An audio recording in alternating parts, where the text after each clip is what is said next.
Namaste ellarigu. To invoke wisdom and seek blessings for a successful and enriching event, we begin by offering flowers to Goddess Saraswati, the embodiment of wisdom and knowledge. Saraswati Namostute. Saraswati Namostute. Sharade Vidya Prade. Saraswati Namostute. Sharade Vidya Prade.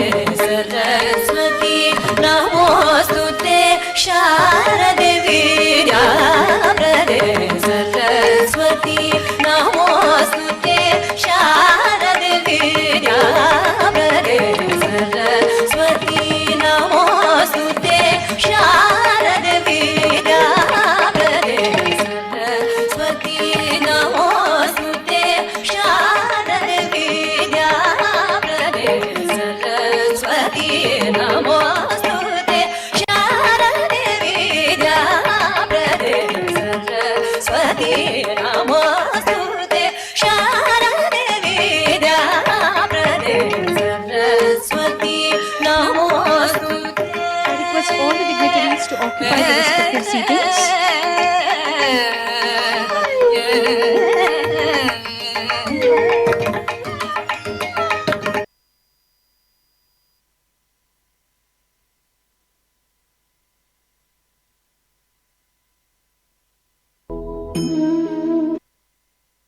Namaste ellarigu.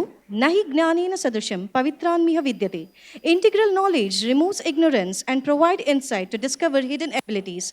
Lord Krishna proclaims, in this world there is nothing so purifying as knowledge. I, Yashaswini Bandari, Assistant Professor, Department of MCA, ATMECE. Hi, Tanyar, Assistant Professor, Department of MCA, ATMECE. We delighted to welcome you all to this 3-day national level faculty development program on the Indian knowledge system. Today, as we embark on this journey of wisdom and enlightenment, we will explore the vast and profound treasure of the Indian knowledge system, which have shaped civilizations for millennia.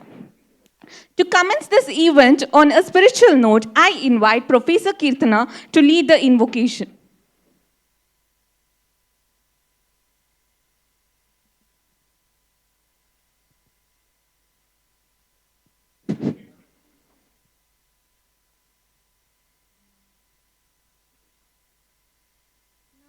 श्रीपादराजाय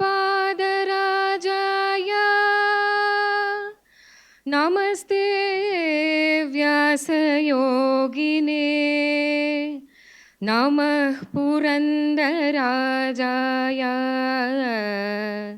विजयाय ते नमः नमो नमो भगवते वासुदेवाय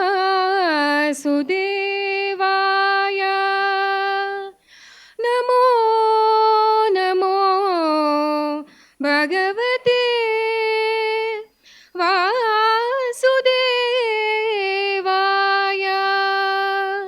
नमो नमो भगवते वासुदेवाय नमो नमो नमो नमः शरणु बेनकने कनकरूपने कामिनी संगदूरने शरणु बेनकने कनकरूपने कामिनी संगदूरने शरणु सांबन प्रीतिपुत्रने शरणु जनरिगे मित्रने शरणु बेनकने कनकरूपने कामिनी संगदूरने एकदन्तने लोकख्यातने एकवाक्य प्रवीणने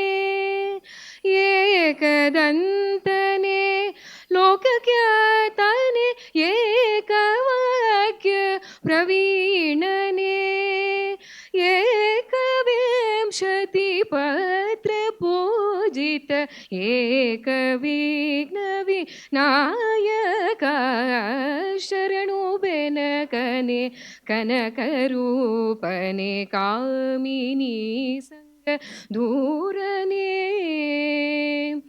मूषिकासन शेषभूषण अशेष विघ्न विनायक मूषिकासन शेषभूषण अशेष विघ्न विनायक दास पुरंदर विठलेशನ ಈಶ ಗುಣಗಳ ಪೊಗಳುವೆ ಶರಣು ಬೆನಕನೆ ಕನಕ ರೂಪನೆ ಕಾಮಿನಿ ಸಂಗ ದೂರನೆ ಶರಣು ಸಾಂಬನ ಪ್ರೀತಿ ಪುತ್ರನೆ ಶರಣು ಜನರಿಗೆ ಮಿತ್ರನೇ ಶರಣು ಬೆನಕನೆ ಶರಣು ಶರಣು ಶರಣು ಶರಣು ಶರಣು ಶರಣು ಥ್ಯಾಂಕ್ ಯು.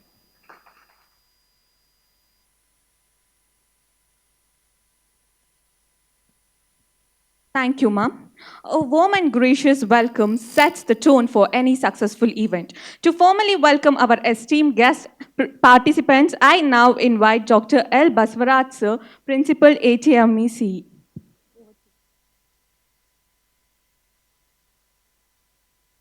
ಎಲ್ರಿಗೂ ನಮಸ್ಕಾರಗಳು. Good morning, one and all present here. It is a great pleasure to welcome you all to this 3 days faculty development program on Indian knowledge system. The objectives of this FDP is to familiarize faculty members with the principles of Indian knowledge system in STEM and engineering as per NEP 2020 guidelines. Additionally, we aim to introduce faculty to India's historical advancement in mathematics, architecture, and their modern day applications, etc. On this auspicious occasion, I take great honor in welcoming the divine presence of His Holiness Sri Veereshananda Saraswati Swamiji of Ramakrishna Vivekananda Ashrama, Tumkur. When we approached Swamiji, Swamiji wholeheartedly accepted our invitation to be the keynote speaker for today's function. On behalf of ATME family and on my own behalf, I welcome Swamiji.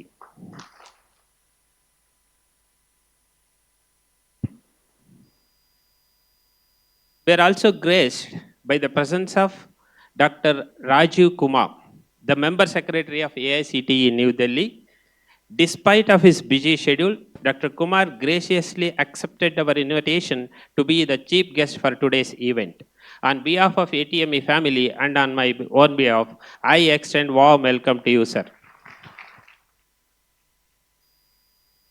On this occasion, we are honored to have Shri L. Arun Kumar, the visionary leader and chairman of this institution.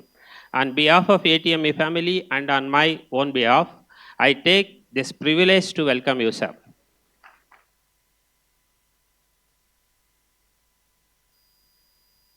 We are further honored by the presence of Dr. Ashish Srivatsa, Professor of Higher Education Policy and Dean Academic and Research at IUCTE BHU. Despite of his busy schedule, Dr. Srivatsa kindly accepted our invitation to be the guest of honor for today's function. On behalf of ATME family, I welcome you, sir. We are pleased to have with us Dr. Shobita Satish, the National Secretary of VBUSS. When we approached her to be the guest of honor for today's event, she wholeheartedly accepted our invitation. On behalf of ATME family, I am welcoming you, madam. We also extend a warm welcome to Sri Krishna Prasad KN, State Coordinator of VBUSS, Karnataka. So he has accepted our invitation and he has been graciously appreciated. On behalf of ATME family, I welcome you, sir.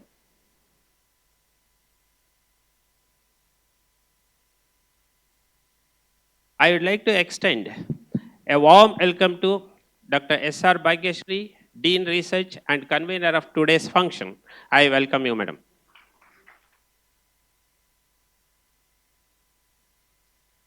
Finally, I extend warm welcome to Administrative Officer, Deans, Heads of the Department,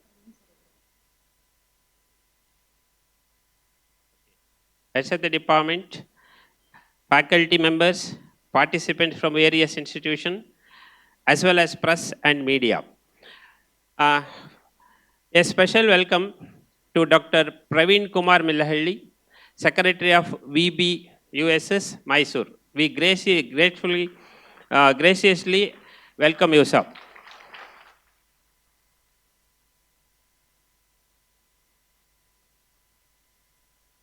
Okay. As well as I welcome press, media. Your presence today makes this occasion even more special. Thank you all.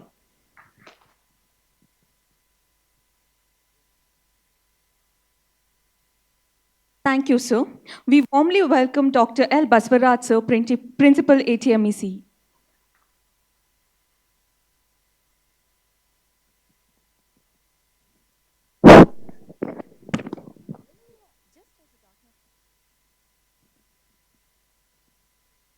Just as the darkness vanishes with the light of a lamp, all doubts are dispelled with light of knowledge. We now invite our esteemed dignitaries to proceed with the ceremonial lighting of lamp.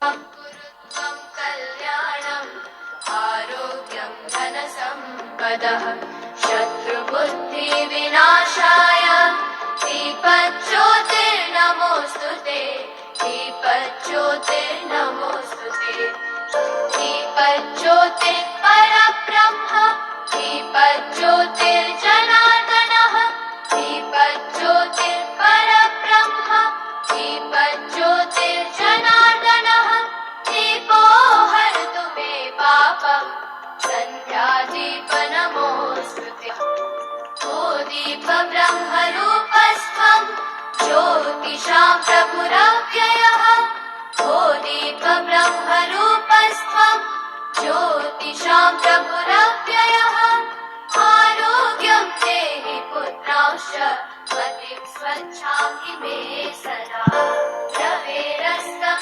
समारभ्य यावत् सूर्योदयो भवेत् रवेरस्तं समारभ्य यावत् सूर्योदयो भवेत् यस्य तिष्ठे गृहे दीपः तस्य नास्ति दरिद्रता This sacred flame illuminate our path to wisdom and enlightenment.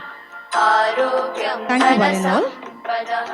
शुभं कुरुत्वं कल्याणम् आरोग्यं धनसम्पदः शत्रुबुद्धिविनाशाय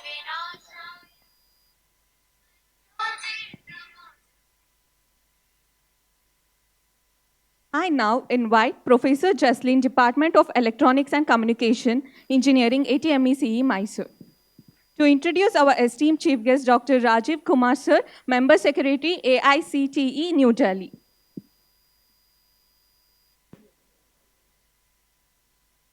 Good morning, everyone. I, Jaslin F., Assistant Professor, Department of Electronics and Communication Engineering, feel privileged to introduce our esteemed chief guest, Professor Rajiv Kumar, Member Secretary, AICTE. Professor Rajiv Kumar is a PhD graduate from IIT Delhi. He completed his MSc and MPhil from Roorkee University, now IIT Roorkee. After completing PhD, he joined CR State College of Engineering, Haryana as lecturer. During his service, he completed his ME in Computer Technology and Application from Delhi College of Engineering, Delhi in 2003. He possesses more than 25 years of research experience in the field of mathematical computing, software engineering, and image processing. He has published a number of research papers in national and international journals and presented them in India and abroad. Presently, he is a member secretary, All India Council for Technical Education, AICTE, New Delhi, a statutory body of Government of India since September 2019. He joined AICTE, New Delhi, Government of India as Advisor 1 and CBO in 2016 on deputation as Head of Policy and Academic Planning Bureau. He studied the recommendations of core committee constituted by Ministry of Education to suggest reforms in AICTE and extracted the major recommendations out of it in 2017. Professor Rajiv has been actively involved for promoting innovation, and world's largest hackathon, Smart India Hackathon, is being organized regularly for the last several years. To mentor the students, Institute Innovation Council, IIC, have been established in almost all the institutions of the country. The winners of hackathon are funded and connected with the incubators for taking the idea forward. Idea labs have been established in 100 colleges with the support of industry and AICTE. A large number of EdTech companies are providing customized AI-based EdTech solutions to the students under National Educational Alliance for Technology. Prior to joining AICTE, Professor Rajiv Kumar was the Dean, Faculty of Information Technology and Computer Science, Deenabandhu Chotu Rama University of Science and Technology, Murtal, DCRUST. He worked as the chairman, Department of Computer Science and Engineering, chairman, Department of Mathematics, controller of finance, coordinator, academic branch, coordinator, library, co-chairman, online counseling at DCRUST, Murtal. He has also worked as member of various curriculum preparation committees, member academic councils, and members of university. He is presently working in several boards of governors of institutions and committees constituted by Government of India, a few to mention as follows. Member of High-Level Committee for MOE for Authorizations of NCRF, member Haryana State Higher Education Council, member of governing bodies, and member of Planning Board, member of IQSC, MD University, Rohtak, Delhi Technological University, and many more. Professor Rajiv Kumar has international visits to his credit, heading as higher delegation to USA in 2018 with visits to various universities. He has also visited State University of New York in 2017, Winnipeg University, Canada in June 2014, and attending international conferences at Kuala Lumpur, Beijing, China, Illinois Institute of Technology, Chicago, USA. Professor Rajiv Kumar is an ardent human being having national and international experience of 32 plus years with a vision of clear policy making and fruitful decisions, carving strategies, aiding to better education and learning outcomes for the future generations. On this occasion, we are delighted to have you amongst us, sir.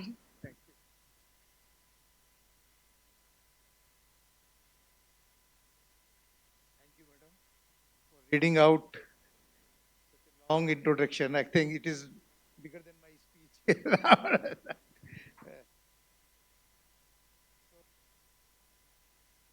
परम आदरणीय Saraswati Swami ji, Shri Arun Kumar ji, chairman of the group, doctor Ashish Srivastava ji, Subhashit Satish ji, Shri Krishna Prasad ji, dignitaries on the dais, of the dais, faculty members, and most importantly, participants and dear students. Namaskar. First of all, I thank organizers, the AITME College of Engineering, Vidya Bharati Uच्च Shiksha Sansthan Karnataka, and Inter-University Center of Teachers Education, BH Banaras, for inviting me and giving me this opportunity to share what we are doing at AICTE in terms of Indian knowledge system, how we are promoting, how we are inculcating this Indian knowledge system in technical education. Thank you very much to all organizers. Swamiji, I will like to share some of the initiatives what we have taken at AICTE after 2017, even before the announcement of the National Education Policy. What happened? My introductions, you have just read about the core committee. In 2015, Government of India constituted a committee that is under the chairmanship of the Secretary of Education at the time. And the mandate was to review the functioning of AICTE. And 2017, the core committee submitted their recommendation. What we have done and what changed the face of the AICTE is that we identified the key points of the core committee recommendation in the form of the quality agenda.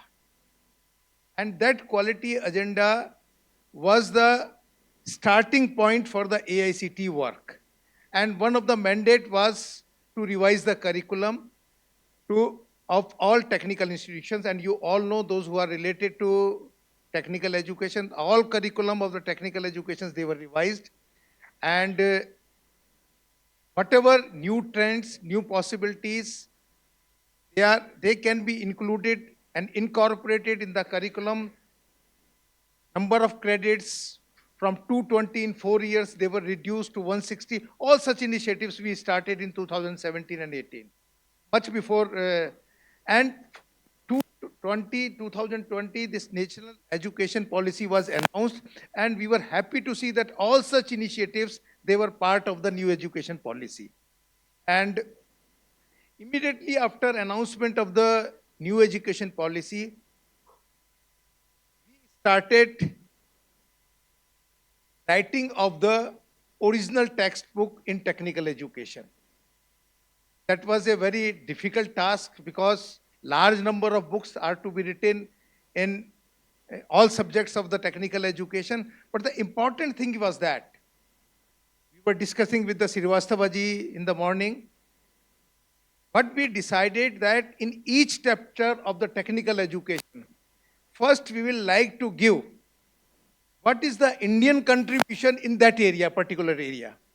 That was our mandate to all the authors. And basically these authors, they were from the premier institutions of the country, like IIT, NIT, Central University, or other institutions wherever we could find good authors. So we tried to bring the Indian knowledge, particularly to that topic, at the beginning of the chapter. This was the starting, sir. And that we may not be able to get the 100% success in first of the first books released by the AICTE, but it is a dynamic process. I am sharing that it is the dynamic process.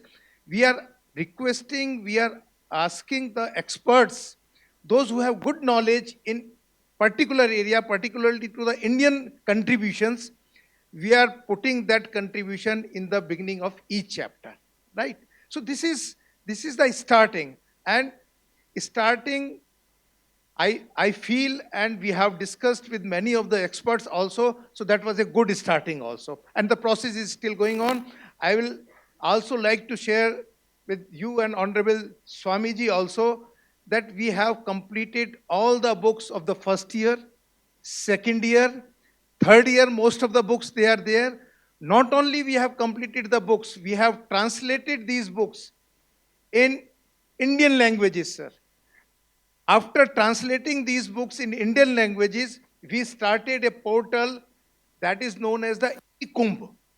eKumbh is the portal name, and all these books, they have been uploaded on that portal. And most of you, those who are in the technical education, you must be aware that you can freely download these books, not only in English, but also in Indian languages.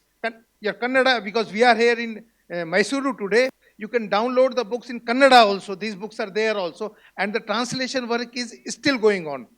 So I appeal here, those who have good knowledge of the language and good knowledge of the subject, and you feel you can contribute as what is the Indian contribution in that particular topic or particular subject, you please share with us. We'll connect you with the authors of the books, and we will, because these are the e-books only, they can be easily modified. So this process is going on. So this is a great start. Now, when we started this process, many of the organizations, because in our country, work is going everywhere. It is not that we are only doing the work. Everywhere the work is going in some field, another field, so everybody is doing the work. But we gave the platform in the form of eKumbh, Now, many organizations, they approached us that we also have the content, like UGC approached us and IGNU approached us, that we have the contents and we want to provide these contents to our students and the faculty members. We welcomed all of them, and their contents we have also kept on the eKumbha portal. So I will request those who are not from the technical education system, from the other system, please visit eKumbha portal, download the books for yourself, for your kids, for your students also, and disseminate this information to the masses.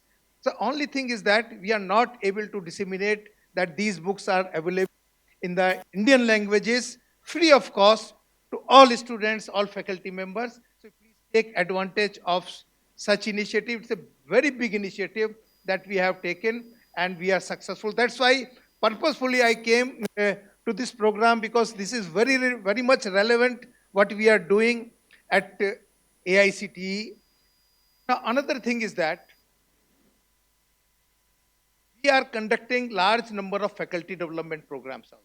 Technical education, and I was sharing with Srivastavaji in the morning, we were sitting, we have already trained more than 3.5 lakh faculty members, and most of the faculty, but not most, almost all of the faculty members in the technical education, they have undergone 1 or 2 faculty development programs. Then we thought that, why can't we conduct these faculty development programs in Indian languages? We are also conducting the faculty development programs in all areas in Indian languages, and I appeal you, recently we have announced 1,000 faculty development programs, 500 faculty development programs in face-to-face mode, and 500 in online mode. So please attend these programs, and if you feel that you can also contribute in development of the faculty development programs, please submit the proposal as and when these applications are invited for these faculty development programs. So this is another thing we have started. Third thing I would like to share, that we want to promote a culture of research and innovation in our institution. So we thought that we should also organize conferences in the Indian languages. Because if you know that innovation and research, once our beloved president said, Abdul Kalam Sahab said कि innovation जो है वो मातृभाषा में जिस तरीके से, या research आप मातृभाषा में जैसे कर सकते हैं, you cannot do it in English, in your foreign language. So we thought that we should give that opportunity. You organize the conferences you invite the experts so that they can share their feelings, their work, whatever they have in their mind, in their own language, right? So we are conducting the conferences in Indian languages also. We are funding them. So all these programs which I am talking about, they are all funded by AICTE, right? And AICTE, when I'm saying AICTE, we have our own resources. We are not asking for the government. We have our own resources. We are funding all such programs from our own resources. Take advantage of such things. And I also ensure, if such types of program, Indian knowledge system, because when we talk about the Indian knowledge system is each and everywhere, whatever activities we are doing, it has got Indian knowledge system, right? Now people have forgot, like Swamiji has just a very simple example I am telling you. We were using Indian toilet seat 10 years back. All of us we were using. Now we have shifted to European sheets. But few days back, I was looking at the Amazon. They have one stool, and they are saying that you keep this stool in front of your European toilet, then you will be better. So we are coming to the Indian knowledge system. So in each and every, what I want to convey through this example is that in each and every act, we have some knowledge. Only thing is that we have not documented it. We have not told all such knowledge to the world, and the time has come. We can disseminate this knowledge system, Indian knowledge system, to the world, and we are the world leader as far as education, knowledge, and our strengths, they are there. We are the world leader, and now with program of this type, with the commitment of the youngsters and the faculty members, I hope time is not far away when we will achieve our goals. Thank you very much again for the organizers for giving me opportunity and inviting me for this important program. Thank you very much. Jai Bharat.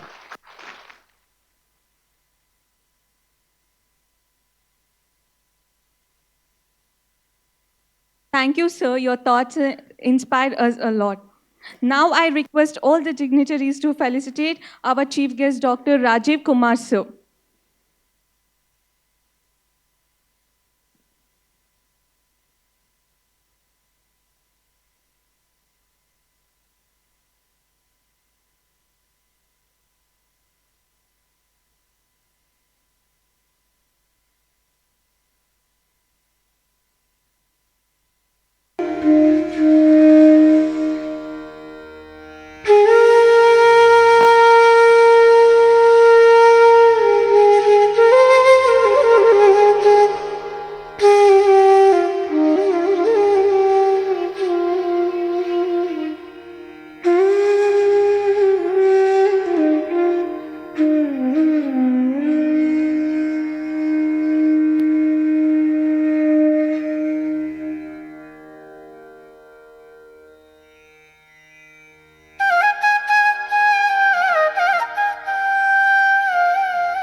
Thank you, dignitaries. Now I invite Dr. Madhusudan to introduce our esteemed guest of honor, Dr. Ashish Srivatsava, Professor, Higher Education Policy, Dean of Academic Research, IUCTE, Banaras Hindu University, Varanasi.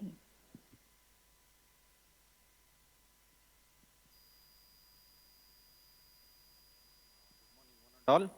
It's my privilege to introduce Professor Ashish Srivatsava to this august gathering. Professor Ashish Srivatsava is a distinguished academic leader and a respected figure among students and scholars in higher education. He is a professor of higher education policy and dean of academic and research at the Inter-University Center for Teacher Education at Banaras Hindu University, which is an autonomous center under the University Grants Commission in Varanasi.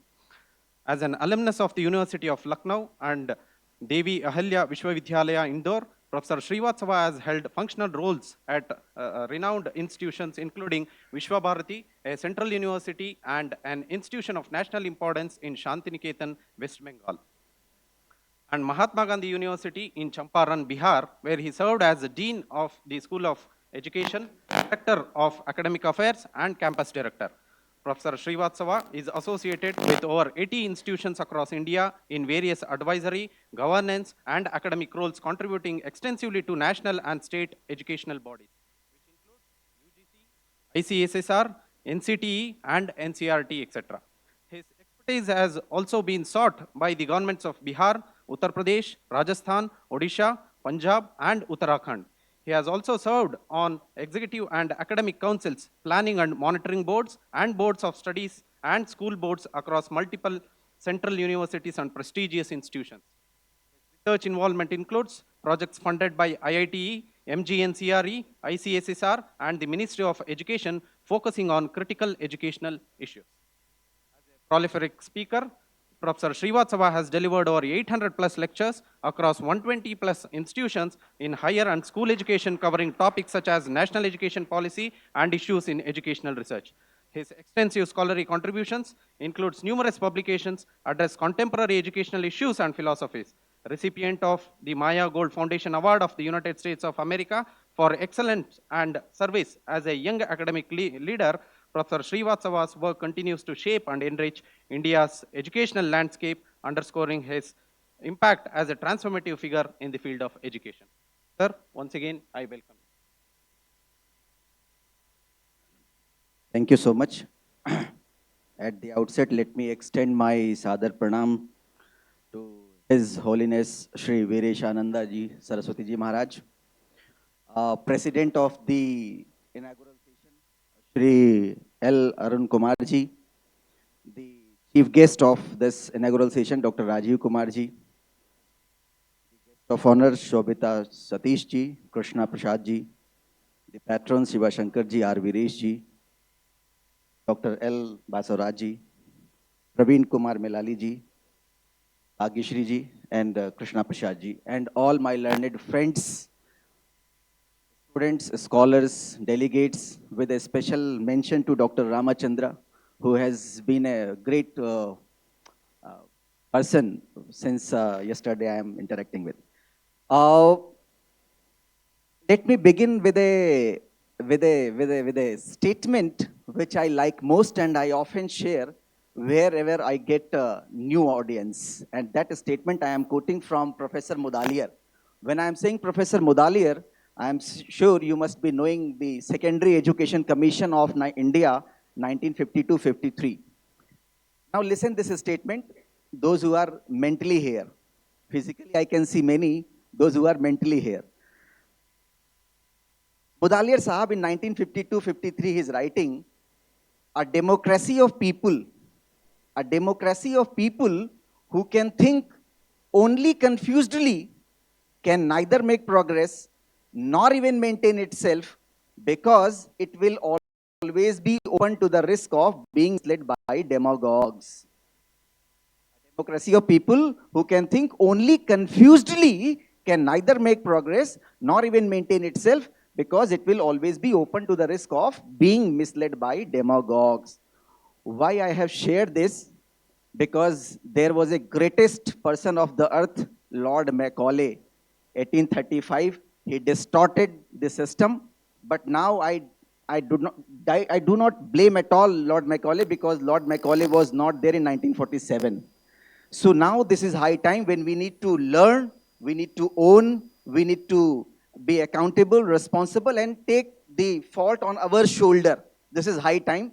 And National Education Policy 2020 is pushing this IKS kind of important, which we have forgot, because Macaulay taught us to hate our legacy, to forget our legacy, which rich legacy. Now, Swamiji is here. Let me tell you one of the anecdotes shared by Swami Ranganathananji. Swami Ranganathananji has written this anecdote in the name of some American educationist. I am telling this in his name itself. So once Swami Ranganathananji was asked, Swamiji, what is education? Swami Ranganathananji was asked, Swamiji, what is education? Swami Ranganathanji replied, education is something mysterious. Education is something mysterious which passes from lecture note of a professor to the notebook of a student, using pen without using the mind of either. शिक्षा कोई रहस्यमयी चीज है जो professor के lecture note से निकलती है, स्टूडेंट के नोटबुक पे पहुंच जाती है, कलम के माध्यम से, बिना दोनों का दिमाग इस्तेमाल हुए. Now IKS, Professor Rajiv sir has very nicely elaborated the efforts. These kind of concern we are going to address with IKS. What we did after independence, after 1947 we got independence, and since independence what we did is we made several mistakes. We taught science, we taught mathematics, we taught history, we taught geography, we taught languages, while we should not have taught. We should have provided vision. And that is why our students, they crammed the fact, and they know the history of Afghanistan, they know the history of Sri Lanka, they know the history of Germany, but they don't know the history of their own family, their own villages, their own city, their own state, their own country. Because we did not provide the vision. We taught. If you can remind Swami Vivekanand ji, बहुत अच्छा उनका एक छोटी सी, there is a small pocket book, Education, titled Education. There he has used a wonderful analogy. You cannot grow a tree by putting the seed at your palm. आप किसी भी बीज को अपने हाथ पर रखकर पेड़ नहीं बना सकते. If you want to grow that seed into a plant or tree, what you need to do is you need to sow the seed, you need to provide water, you need to provide sunlight, you need to protect. That is, you are facilitating the seed. This we forgot. This IKS is going to teach. This IKS is going to teach. And that is why whenever I get opportunity, I often recall the definition by Swami Vivekananda ji. What is education? Education is nothing. The manifestation of perfection already in man. Education is the manifestation of perfection already in man. यही अंतर था भारत में और पश्चिम की दुनिया में. भारत ने आंख बंद की और दुनिया जान लिया. Because they could transcend from the अन्नमय कोश to pranamay kosh to manomay kosh to anandmay vigyanmay kosh to anandmay kosh, and transcending this anandmay kosh they could establish उनका establish हो गया और पूरा यूनिवर्स वो देख पाए. हमने आंख बंद करके ज्ञान प्राप्त किया. हमारा ज्ञान विशाल था. पश्चिम ने आंख खोल के ज्ञान प्राप्त किया. Now let me ask a question here, and I don't need answer, so be comfortable. Answer yourself. How many of you sitting in this hall have gone through the National Education Policy document at least once, entirely, critically, reflectively, entire document? I don't want answer. You answer this question to yourself. Why I'm asking this question? My experience, my interaction from Jammu Kashmir to Kanyakumari, from Nagaland to Kutch, suggests me there is a large number of stakeholders of higher education who have not gone through the National Education Policy document even till date, even after passing 4.5 years, which includes whether it is PhD scholars, students, assistant professors, associate professors, head, dean, directors, and a good number of vice chancellors. They have not gone through the National Education Policy document, and that is why we are unable to understand the intent, and we are unable to bring those intent into the curriculum, into the pedagogy, into the assessment. And I congratulate Shri Arun Kumar ji and the team of ATME for taking this initiative where we are going to make all these efforts to get it translated into curriculum, pedagogy and assessment. Dr. Sarvapalli Radhakrishnan ji, 1948-49, in his report of University Education Commission, wrote, "People in this country have been slow to recognize that education is a profession for which intensive preparation is necessary as it is in any other profession." This concern was written by Dr. Sarvapalli Radhakrishnan ji. So in order to be an engineer, in order to be a doctor, in order to be a manager, we need intensive preparation. But in order to be a teacher, we need intensive preparation. We have been slow. This was shared by. Now National Education Policy under paragraph 15.9 is making such efforts. There was the first Education Secretary, Humayun Kabir, once said, if an engineer commits a mistake, then it ends with the maximum of damage of bridge or building. If a doctor commits a mistake, then it ends with the maximum of patient's life. But if a teacher commits a mistake, then it never ends. It ends with generations' loss. And therefore, bringing all these efforts into the curriculum, pedagogy, assessment from the Indian legacy inputs, this is going to contribute. For example, after independence, sometimes we debated that teacher-centered teaching learning process. Sometimes we debated that learner-centered teaching learning process. Sometimes we debated learning-centered teaching learning process, while the fact is all were incomplete all the time. Kathopanishad, thousands years back, says, Sahana bhavatu sahano bhunuktu sahaviryam karvavahe tejashvina vaditmasma vidishabahe. May we both be protected. May we both work together. May we both get a good education. May God protect us both. Who is the both? The teacher and the student. So there are many references you will be finding. So I congratulate this institution for taking bringing this idea into actual form, and I am sure that this faculty development program will be contributing to the intent and content of National Education Policy. Let me conclude my this inaugural talk by quoting Dr. Sarvapalli Radhakrishnan ji again, where he says, universities as the makers of the future cannot persist in the old patterns, however valid they may have been in their own day. With the increasing complexity of society and its shifting pattern, universities have to change their objectives and methods if they are to function effectively in our national life. This is high time when we need to change our objectives and methods. So let me conclude by reminding T.S. Eliot, who says, where is the wisdom? We have lost in knowledge. Where is the knowledge? We have lost in information. The cycle of heaven in 20th century bring us farther from God and nearer to dust. So there are 4 words, my dear friends: data, information, knowledge, and wisdom. So if as a teacher, as a faculty member, we can travel from data to information to knowledge to wisdom, all Indian legacy will be there in place. Thank you so much for giving me this learning opportunity. Thank you, sir, for thought-provoking words and wisdom. Now I wholeheartedly welcome Dr. K. Chidananda Gowda, GC member and former Vice Chancellor, Kuvempu University, on this occasion. We wholeheartedly welcome you, sir.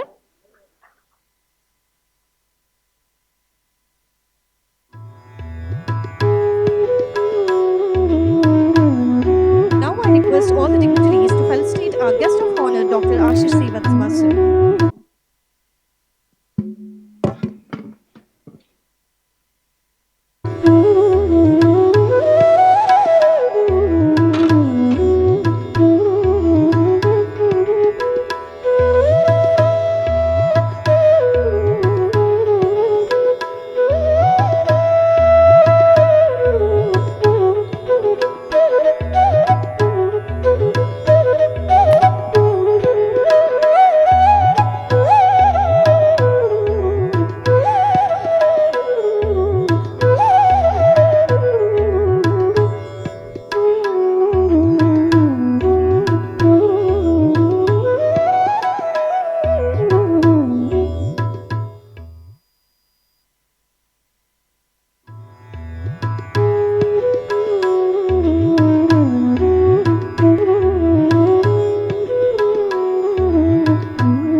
Thank you, dignitaries.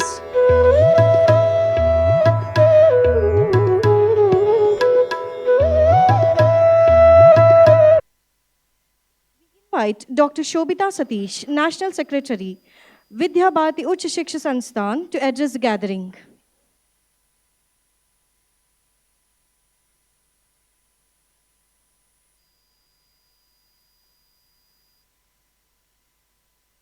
Now I invite Krishna Prasad sir to address the gathering.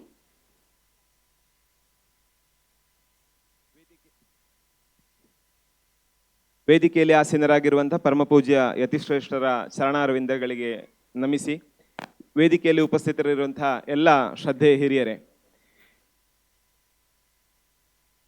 Vidyabharati ಉಚ್ಚ ಶಿಕ್ಷಾ ಸಂಸ್ಥಾನ್ ಅನ್ನುವಂಥ ಒಂದು ಹೆಸರನ್ನು ನಾವು ಈ ಕಾರ್ಯಕ್ರಮದಲ್ಲಿ ಆಗಾಗ ಮಧ್ಯೆ ಮಧ್ಯೆ ಕೇಳ್ತಾ ಇದ್ದೇವೆ. ಅದರ ಪರಿಚಯವನ್ನು 4 ನಿಮಿಷದಲ್ಲಿ ಮಾಡಲಿಕ್ಕೋಸ್ಕರ ನಾನು ಇಲ್ಲಿ ನಿಂತಿದ್ದೇನೆ.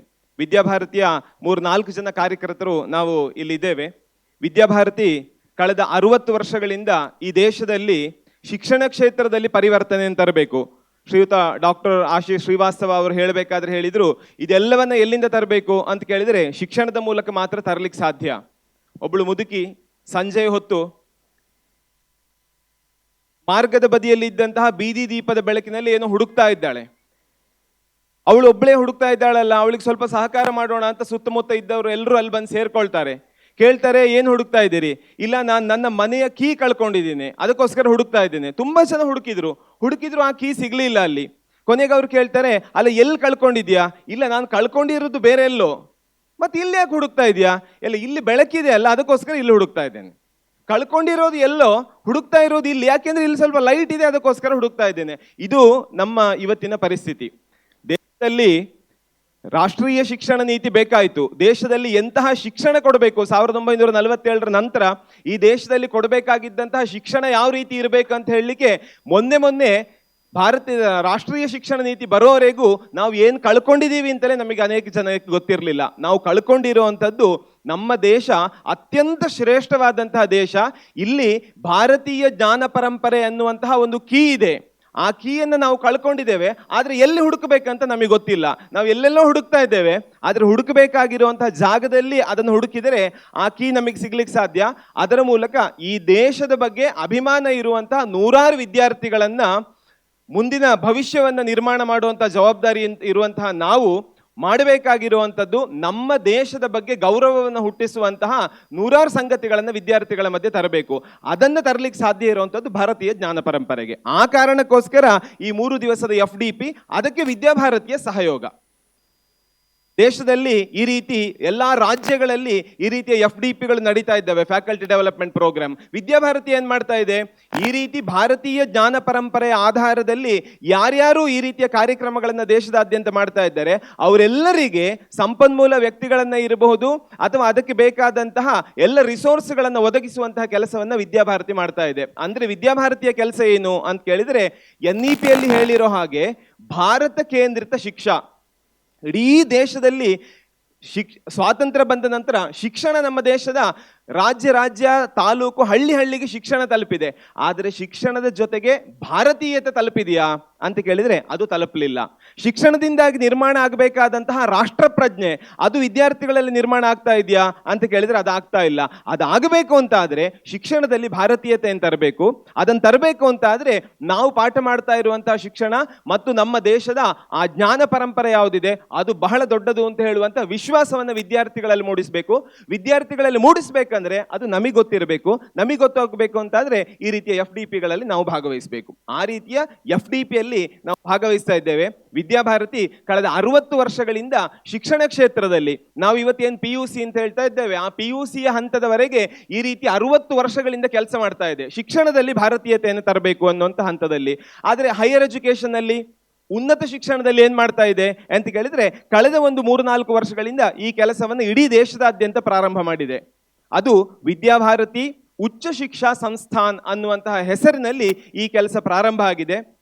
ಇಲ್ಲಿ ಈ ಭಾಗದಲ್ಲಿ ಡಾಕ್ಟರ್ ಪ್ರವೀಣ್ ಯಾರಿದ್ದಾರೆ ಅವರು ಈ ಭಾಗದಲ್ಲಿ ಇವತ್ತಿನ ಈ FDPಗೆ ಬೇಕಾದಂತಹ ಎಲ್ಲ ಯೋಜನೆಗಳನ್ನು ಮಾಡಿದ್ದಾರೆ. ಹಾಗಾಗಿ ಪ್ರತಿ ಜಿಲ್ಲೆಗಳಲ್ಲೂ ಒಂದಷ್ಟು ಜನ ಕಾರ್ಯಕರ್ತರನ್ನ ಈ ರೀತಿ ಭಾರತ ಕೇಂದ್ರಿತ ಶಿಕ್ಷಾವನ್ನ ಎಲ್ಲ ಕಡೆಗಳಲ್ಲಿ ಎಲ್ಲರಿಗೂ ತಲುಪಿಸಬೇಕು ಅನ್ನುವಂಥ ಅನೇಕ ಸಂದರ್ಭಗಳಲ್ಲಿ ಸರ್ಕಾರ ಹೇಳಿರ್ಬೋದು ರಾಷ್ಟ್ರೀಯ ಶಿಕ್ಷಣ ನೀತಿ ಇಲ್ಲ, ನಮ್ಮಲ್ಲಿ ರಾಜ್ಯ ಸರ್ಕಾರದ ಶಿಕ್ಷಣ ನೀತಿ, ಅದು ಏನ್ ಬೇಕಾದ್ರೂ ಇರಲಿ, ಆದರೆ ರಾಷ್ಟ್ರೀಯ ಶಿಕ್ಷಣ ನೀತಿಯ ಸ್ಪಿರಿಟ್ ಅನ್ನು ನಾವು ನಮ್ಮ ವಿದ್ಯಾರ್ಥಿಗಳ ಮಧ್ಯದಲ್ಲಿ ಕೊಂಡು ಹೋಗ್ಬೋದು. ಅದಕ್ಕೆ ಶಿಕ್ಷಣ ನೀತಿ ಇಂಪ್ಲಿಮೆಂಟ್ ಆಗಲೇಬೇಕು ಅನ್ನುವಂಥದ್ದು ಏನೂ ಇಲ್ಲ. ಆದ್ರಿಂದ ಇದಕ್ಕೆ ಬೇಕಾದಂತಹ ಸ್ಟಫ್ ಏನಿದೆ, ಇದಕ್ಕೆ ಬೇಕಾದಂತಹ ಸಂಪನ್ಮೂಲ ಏನಿದೆ ಅದನ್ನು ವಿದ್ಯಾಭಾರತಿ ಕೊಡ್ತಾ ಇದೆ. ಅದಕ್ಕೋಸ್ಕರ ಇಡೀ ದೇಶದಾದ್ಯಂತ ವಿದ್ಯಾಭಾರತಿ ಈ ರೀತಿಯ ಜ್ಞಾನ ಪರಂಪರೆಯ ಆಧಾರದಲ್ಲಿ ಭಾರತ ಕೇಂದ್ರಿತ ಶಿಕ್ಷಾ ಇದನ್ನ ಕೊಡುವಂತ ಕೆಲಸವನ್ನ ಕಳೆದ 4 ವರ್ಷದಿಂದ ಹೈಯರ್ ಎಜುಕೇಶನ್ ವಿಭಾಗದಲ್ಲಿ ಪ್ರಾರಂಭ ಮಾಡಿದೆ. ವಿಶೇಷವಾಗಿ ರಿಸರ್ಚ್, ಪಬ್ಲಿಕೇಶನ್ ಮತ್ತು ಇಂಟರ್ನ್ಶಿಪ್ ಈ 3 ಸಂಗತಿಗಳನ್ನ ಹೈಯರ್ ಎಜುಕೇಶನ್ ಅಲ್ಲಿ ವಿದ್ಯಾಭಾರತಿ ಅಳವಡಿಸಿಕೊಳ್ತಾ ಎಲ್ಲ ಕಡೆಗಳಲ್ಲಿ ವಿದ್ಯಾಭಾರತಿಯ ಮೂಲಕ ಈ ರೀತಿ IKS ಅನ್ನು ಪ್ರಮೋಟ್ ಮಾಡುವಂತ ಕೆಲಸವನ್ನು ವಿದ್ಯಾಭಾರತಿ ಮಾಡ್ತಾ ಇದೆ. ಅಂತಹ ವಿದ್ಯಾಭಾರತಿಯನ್ನ ಒಂದು ಪರಿಚಯ ಮಾಡುವಂತ ಅವಕಾಶ ನಂಗೆ ಇಲ್ಲಿ ಸಿಕ್ಕಿದೆ. ಮತ್ತು ಇಂತಹ ಒಂದು ಸುಂದರ, ಸಭ್ಯ, ಬಹಳ ಅರ್ಥಪೂರ್ಣವಾದಂತಹ ಈ 3 ದಿವಸಗಳ FDP ಇಲ್ಲಿ ಯಶಸ್ವಿಯಾಗಿ ನಡೀತದೆ ಎನ್ನುವಂತಹ ವಿಶ್ವಾಸದೊಂದಿಗೆ ಮಾತನ್ನ ಮುಕ್ತಾಯ ಮಾಡ್ತೇನೆ.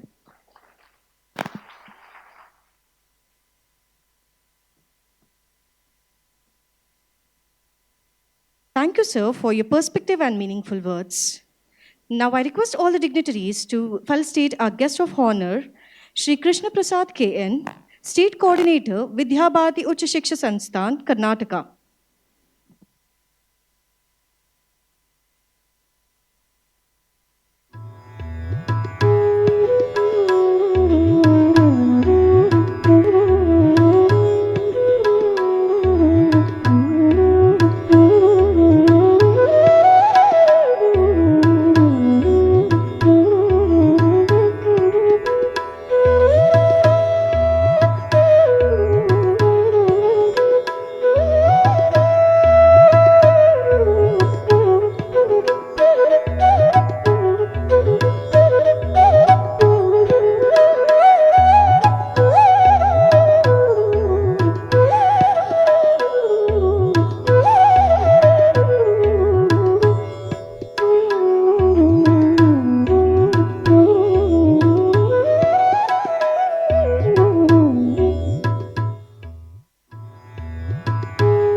honor to introduce the guiding light of this program, His Holiness Sri Veereshananda Saraswati Swamiji, Ramakrishna Vivekananda Ashrama, Tumakuru. I invite Professor Lakshmi M.R. to introduce our esteemed personality.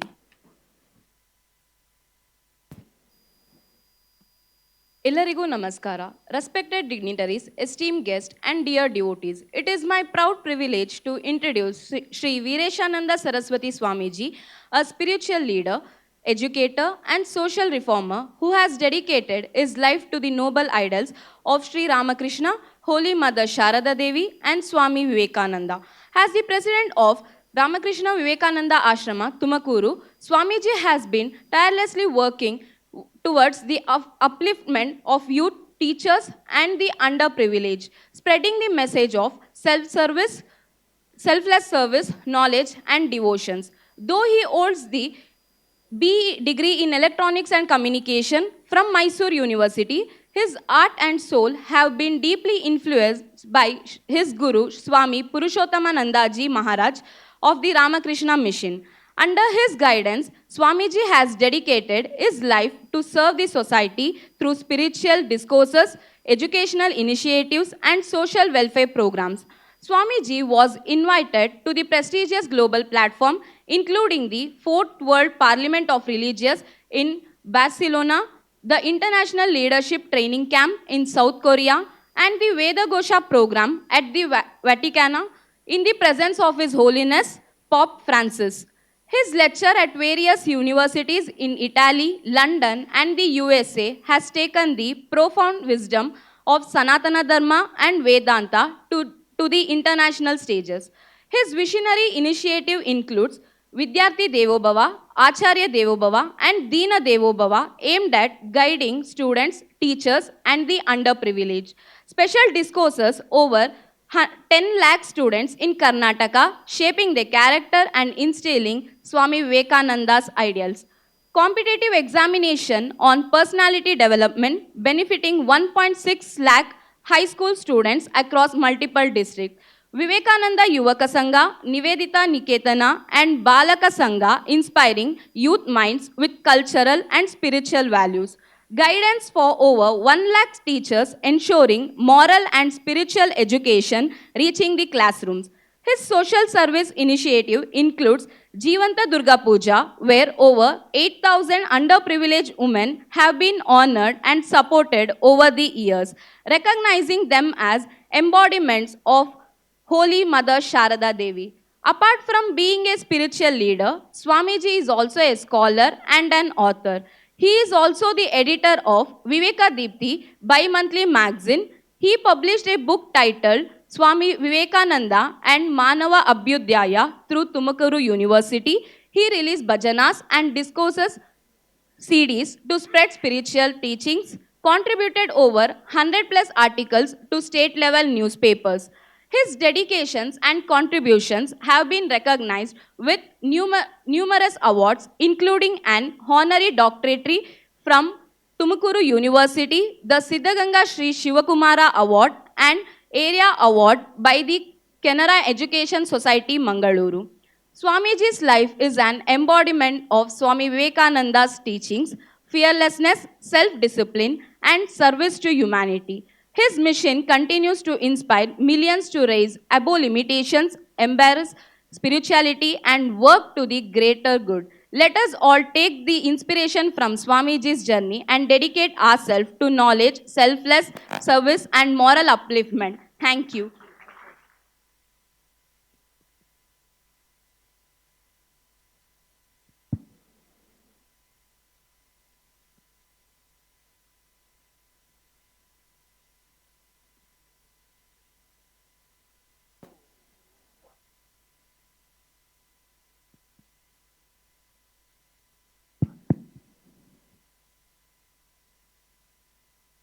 ओम पवित्रं चरितं यस्याः पवित्रं जीवनं तथा पवित्रता स्वरूपिण्यै तस्यै कुर्मो नमो नमः। या देवी सर्वभूतेषु श्रद्धारूपेण संस्थिता Namastasyai, Namastasyai, Namastasyai, Namo Namaha. Salutations at the holy feet of Divine Almighty.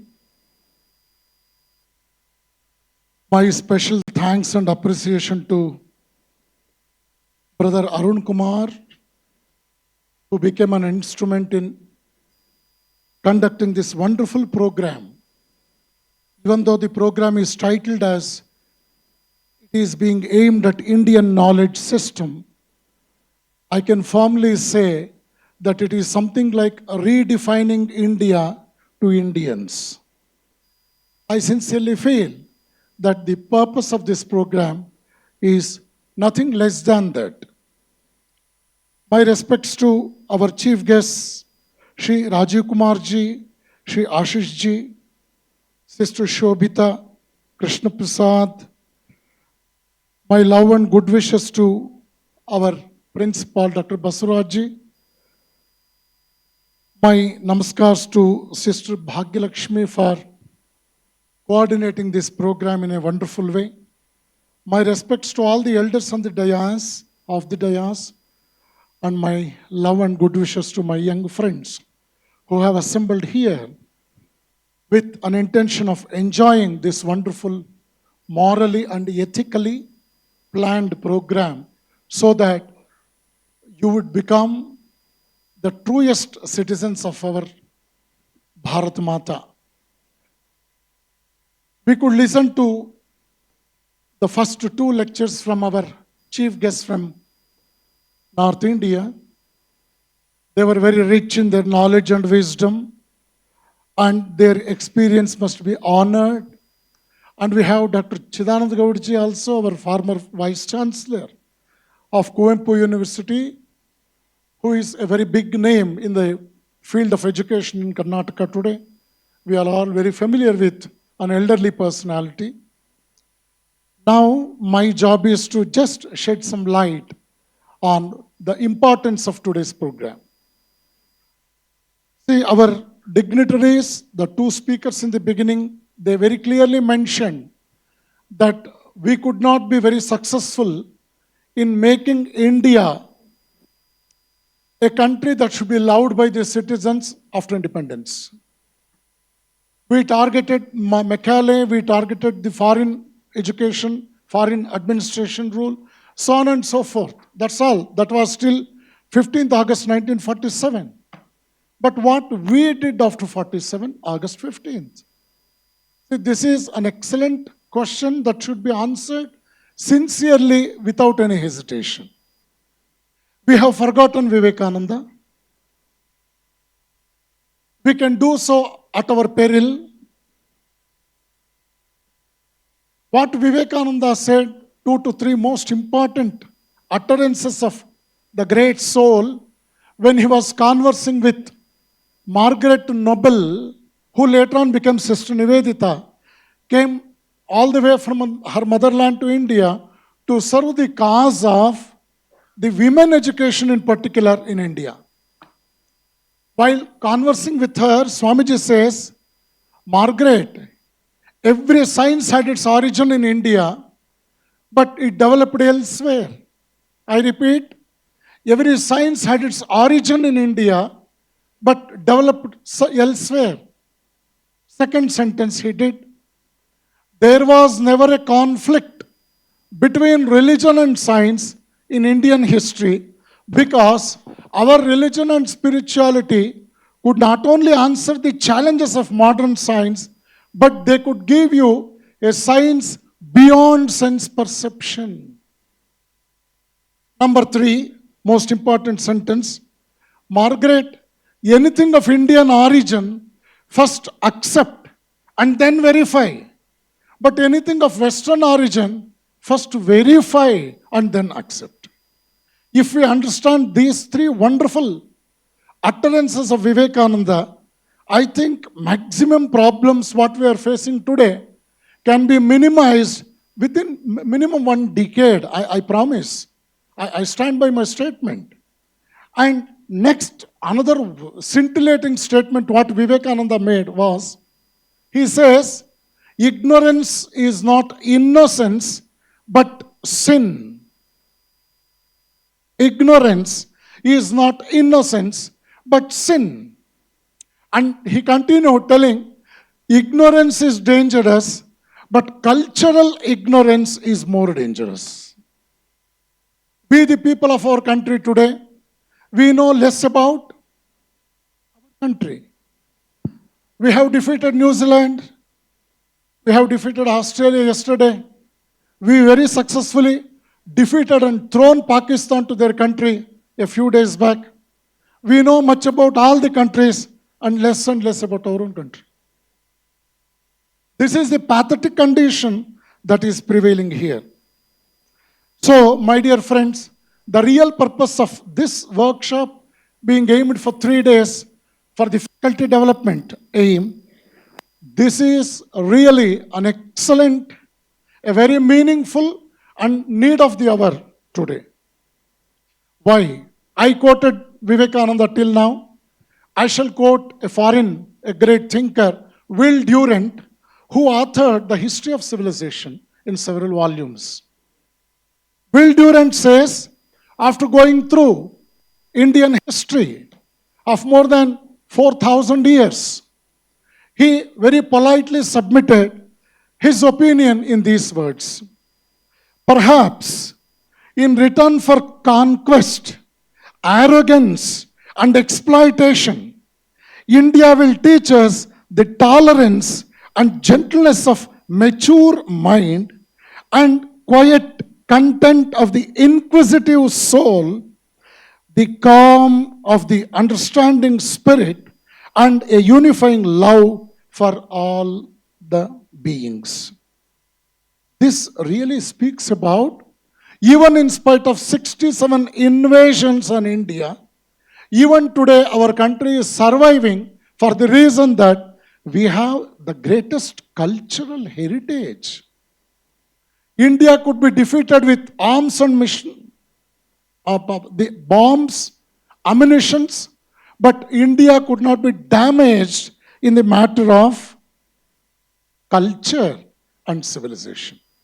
The same author, Will Durant, continued to tell that millions of people have tried their best to reintegrate human possibilities.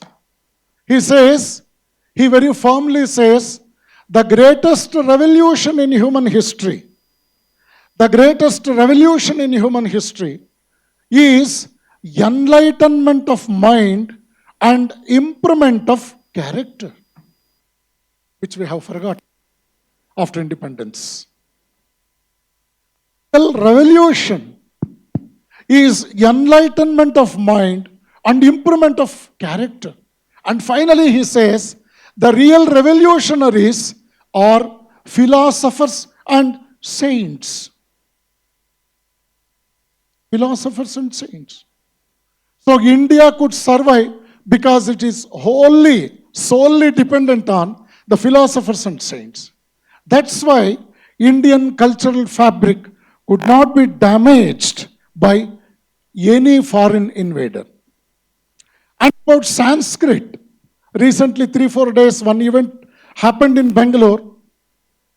An old, very ignorant man, he commented on Sanskrit. Physically very old, but most ignorant, most useless, who is being honored by government quite a number of times. They don't know the importance of Sanskrit. They simply talk nonsense about the language.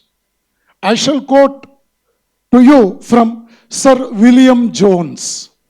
You go to Google and search for who William Jones was. I run shortage of time because I have to complete in another 2 minutes. Sanskrit language, whatever be its antiquity, it has got a wonderful structure, more perfect than Greek, more copious than Latin, and more excessively refined than Greek and Latin. You study Paul Deussen, you study Max Muller. Max Muller said Sanskrit is the language of languages. You study Will Durant, who said Sanskrit is the mother of all European languages. And you study one professor from Philadelphia University who says, if you study Sanskrit, you will be an excellent student in mathematics.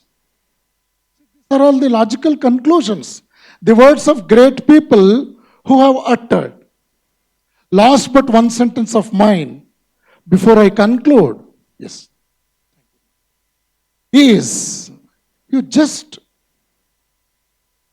listen to the magazine titled Magazine. You know, there is one journal by name Magazine. April 1985, the magazine publishes like this: Sanskrit is the best suited to the computer age, particularly in the area of artificial intelligence.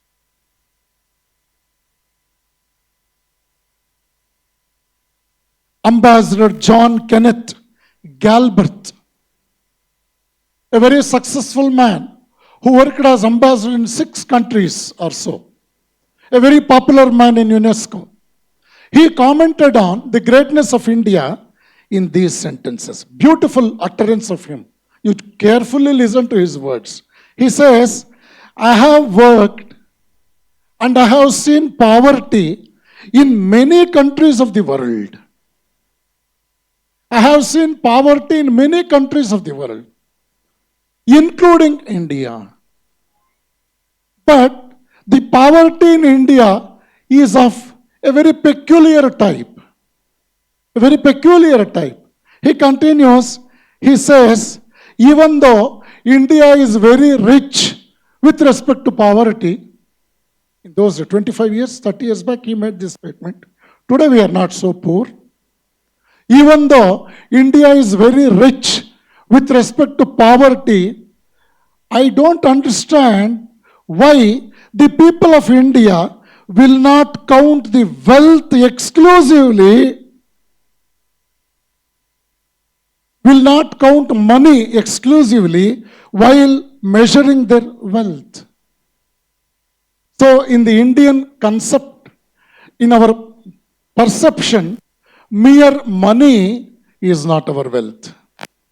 Savidya ya vimukta yadeva vidyaya karoti shraddhaya upanishada tadeva viryamuttamam bhavati. Think in a big way. Low aim is a crime. These are all the great utterances of rishis of Upanishads. My dear friends, upon invitation, I had been to several European universities. I enjoyed addressing more than 500, 600 students on each occasion in Europe. In Oxford, this is a shocking news for you. In Oxford, I was invited in 2018. The same time our Honorable Prime Minister Narendra Modi ji had come to Oxford. I had a special VVIP pass to attend his lecture also in Oxford, in London. That time I had an invitation to Oxford University in the department of the Center for Hindu Studies. One professor by name Dr. Timothy Kirnan, you search for him in Google. Dr. Timothy Kirnan, he extended an invitation to us. We 3 Swamis from Ramakrishna Mission, we had been there.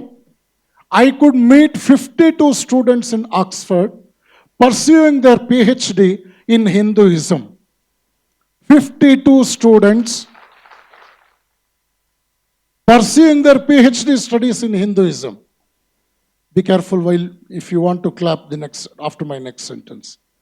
Not a single Indian was there among 52. ಯಾಕೆ ಹೊಡೆದ್ರಿ? ಶಿವರಾತ್ರಿ ಮುಗ್ದಿಲ್ಲ ಇವರಿಗೆ ನಾವು ತುಕುಡಿಸ್ತಾ ಇರಬೇಕು. Not a single Indian was there among 52 students who are pursuing PhD in Hinduism. This is self-explanatory, my dear children, my dear friends.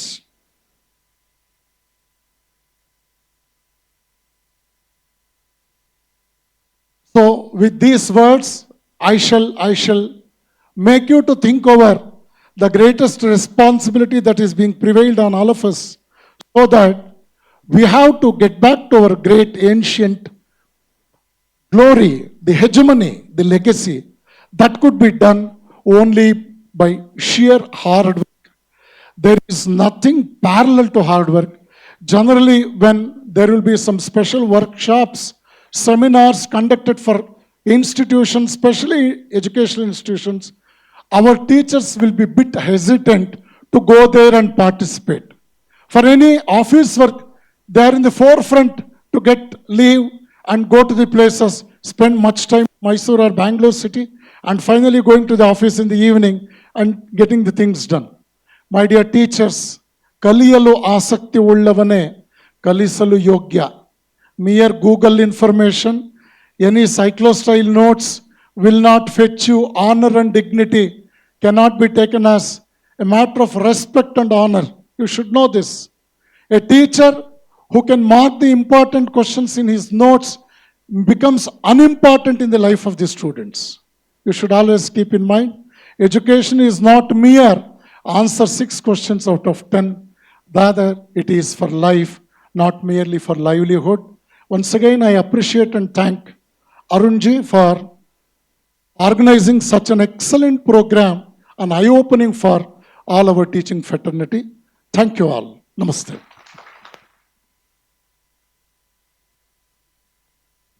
Thank you, Swamiji, for your divine guidance and spiritual and cultural wisdom.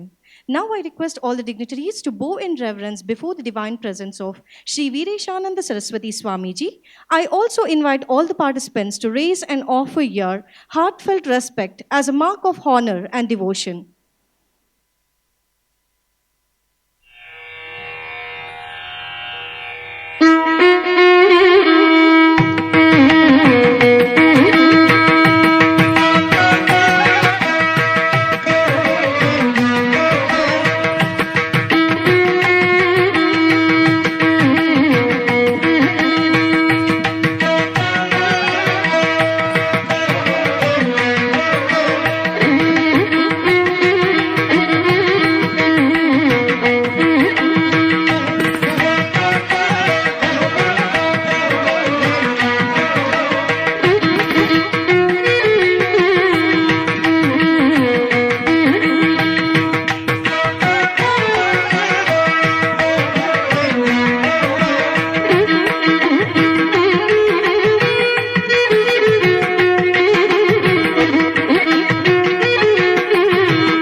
Thank you, one and all.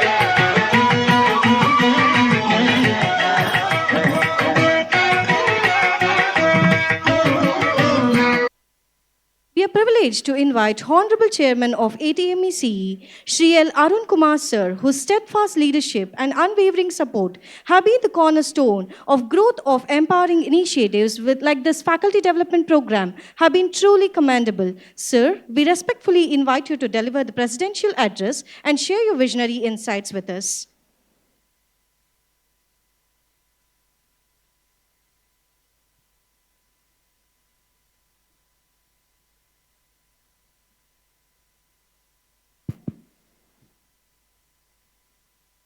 ಎಲ್ಲರಿಗೂ ನಮಸ್ಕಾರ. After listening to our speeches of our earlier speaker, I think my speech may not be that appealing because I'm neither a scholar nor a orator. Still, as a customary thing, I will be delivering my presidential speech.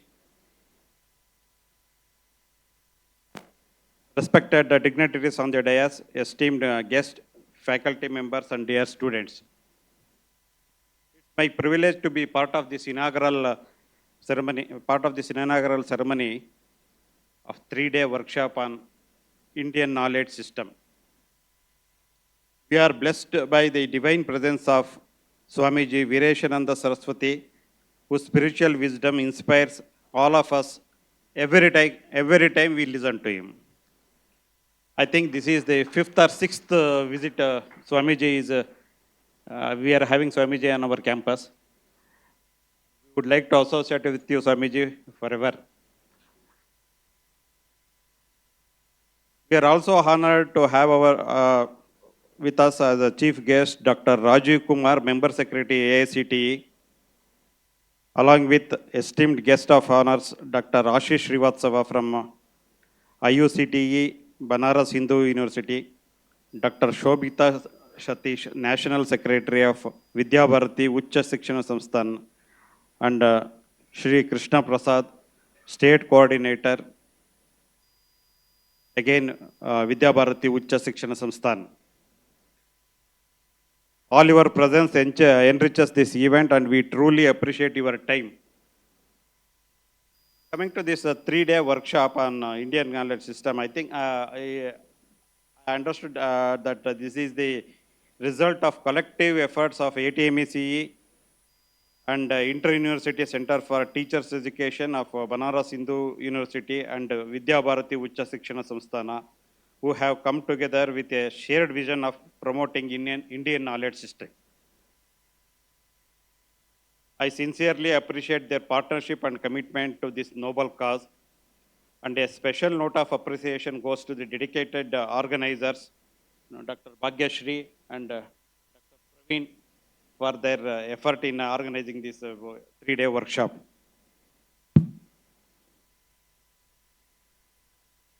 Whenever we speak about Indian knowledge system, there is a misconception. Misconception is something that the Indian knowledge system means it is outdated, or some believe that it is only limited to or confined to spirituality or philosophy kind of a thing. But however, this Indian knowledge system is more than the spirituality or the philosophy.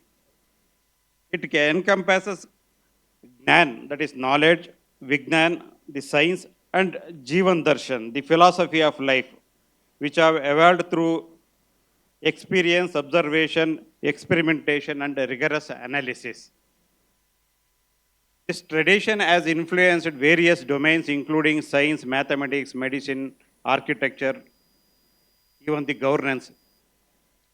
Indian knowledge system emphasizes the holistic development of students, which ensure that they become responsible individuals. IKS covers not just academic subject, but also the values, ethics, and life skills. However, with the passage of time, the Indian knowledge system, or the Indian education system for that matter, has undergone various changes. During the British rule, the traditional system was replaced with more structured but rigid schooling system, leading to the decline in practical and moral education. Education today is often seen as a mere means to get a job, rather than a way of develop intellectual and character. This approach has diminished the depth of learning, making education more about rote memorization and marks rather than knowledge and wisdom. Now coming to how to blend the Indian knowledge system and the current education system, definitely there is an influence of modernization on our education system. It is both advantageous and as well as disadvantageous. While the modernization has brought technological advancement, it has also led to loss of cultural and traditional values. India, despite having one of the world's largest education system, still faces unemployment, challenges such as lack of skills among our graduates. It is essential to blend modern advancement with the rich heritage with our traditional education system. It should integrate ethical and moral values with scientific inquiry, bridging the gap between intellect and wisdom. The goal of the education should not be limited to securing employment, but should also focus on instilling values, ethics, and critical thinking skills in our students, as well as faculty members. I hope this FDP will highlight the relevance of IKS to today's world and explore how it can be adopted in modern disciplines, making education more holistic and innovative.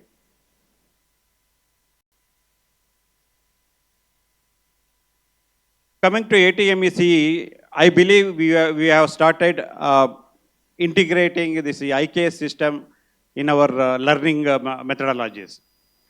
At ATMCV, we have already taken step to introduce IKS in our learning environment by adopting the student induction program for first year students, where we have incorporated elements of yoga, ethics, scientific heritage, and universal value system, UHV, then value-based education to give students an exposure to Indian rich knowledge tradition. In fact, our vision statement itself reflects the spirit of IKS. Our vision statement says to develop human resources who are academically excellent, culturally vibrant, socially responsible, and globally competent. These principles align closely with ideas of Indian knowledge system, ensuring that education is just not skill-based but also value-driven. To conclude, I would like to say that this three-day workshop serves as an eye-opener, helping exploring how the Indian knowledge system can enrich our academic and professional pursuits. I encourage all the participants to engage actively, ask questions, and take valuable insight from this FDP. I once again thank our distinguished guest, the organizer team, and attendees for making this FDP possible. Thank you.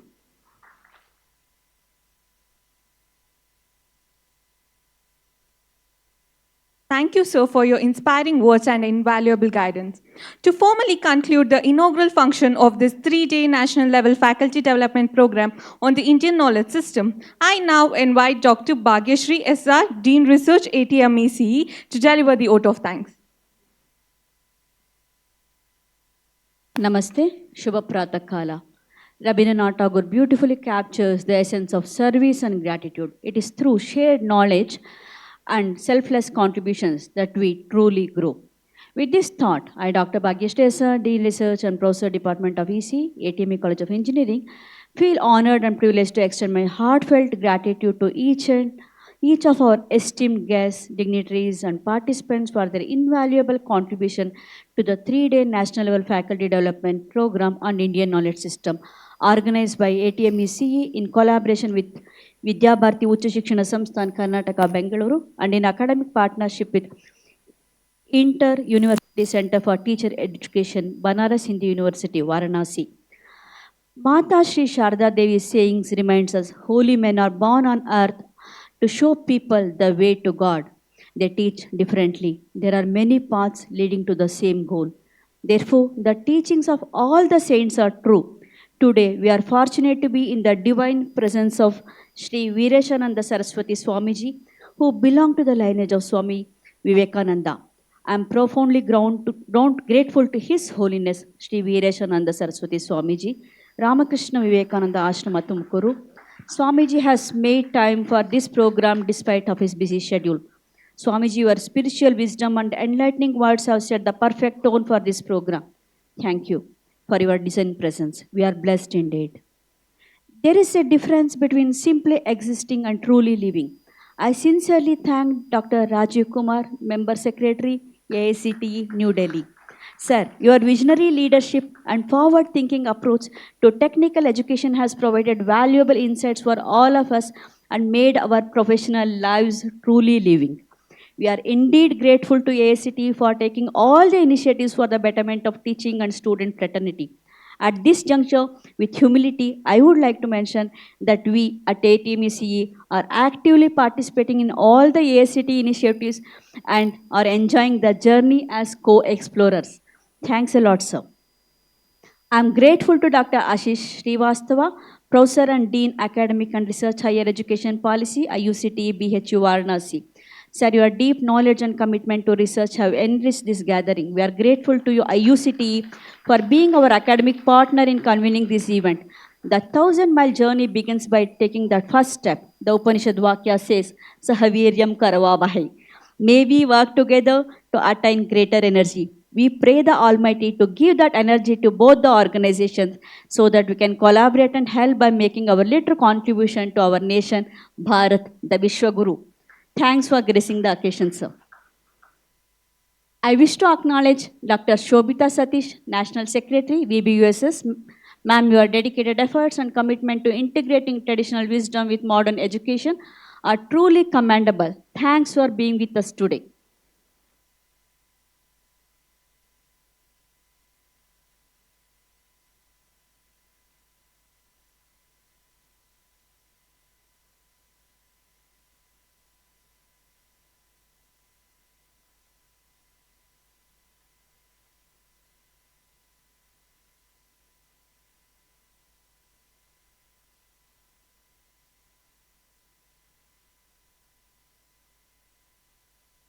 I convey my heartfelt thanks to Sri Krishna Prasad Kane, State Coordinator, VBUSS, Karnataka. Your tireless efforts in disseminating knowledge and encouraging educators and learners have been invaluable. Thank you, sir. I express my sincere thanks to Dr. Praveen Kumar Mellalli, Coordinator of VBUSS Mysore. Your exceptional planning and dedication have become instrumental in the success of this event. Thank you, sir. I offer my highest regards to our chairman, Shri L. Arun Kumar sir, ATME College of Engineering. Sir, your leadership and unwavering support have greatly contributed to the growth of this institution. Thanks a lot, sir.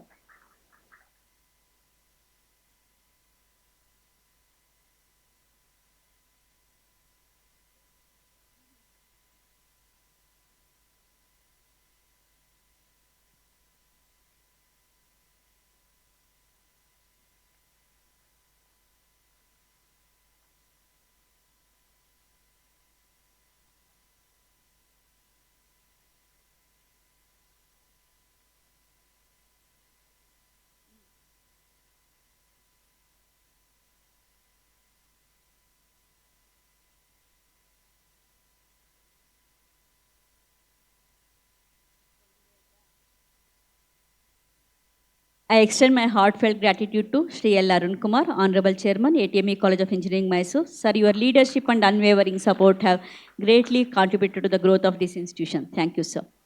I am thankful to Shri K. Shivshankar, Honorary Secretary, and Shri R. Verish in their absentia. I wholeheartedly thank Dr. K. Chidananda Gowda, our Governing Council member, former Vice Chancellor, Coimbatore University, for his presence. Thank you, sir. I am thankful to our principal, Dr. L. Basavaraj sir. Your unwavering guidance and encouragement have fostered an environment for academic growth.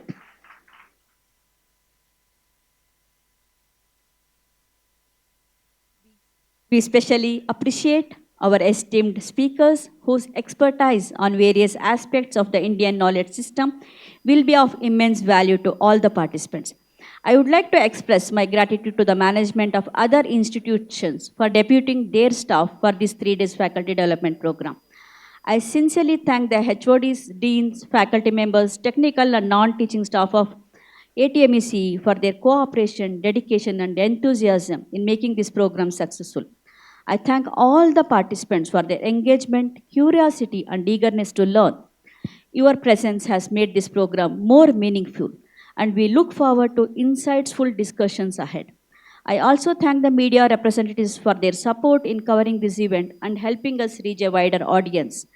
When we express gratitude, we must never forget that highest appreciation is not to utter words, but to live by them. With this thought, I extend my heartfelt thanks to each one of you who have directly and indirectly contributed to this program. Thank you. Have a great day. Thank you, ma'am. Heartfelt gratitude to everyone for being a part of this enriching session. We eagerly anticipate the upcoming sessions, which promises to be insightful and inspiring. Wishing you all a wonderful and fulfilling day ahead. Thank you.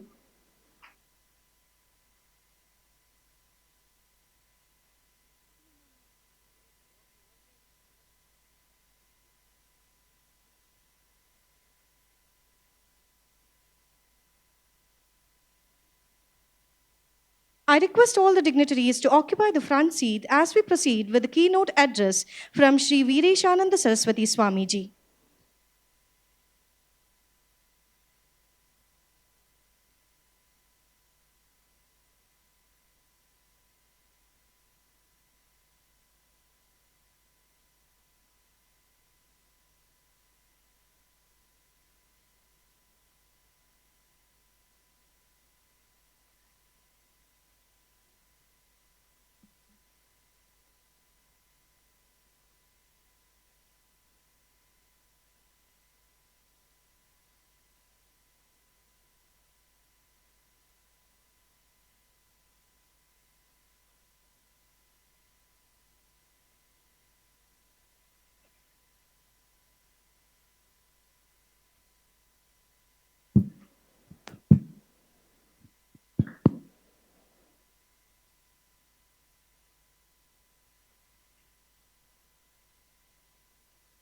dear dignitaries of the dais, and my dear friends.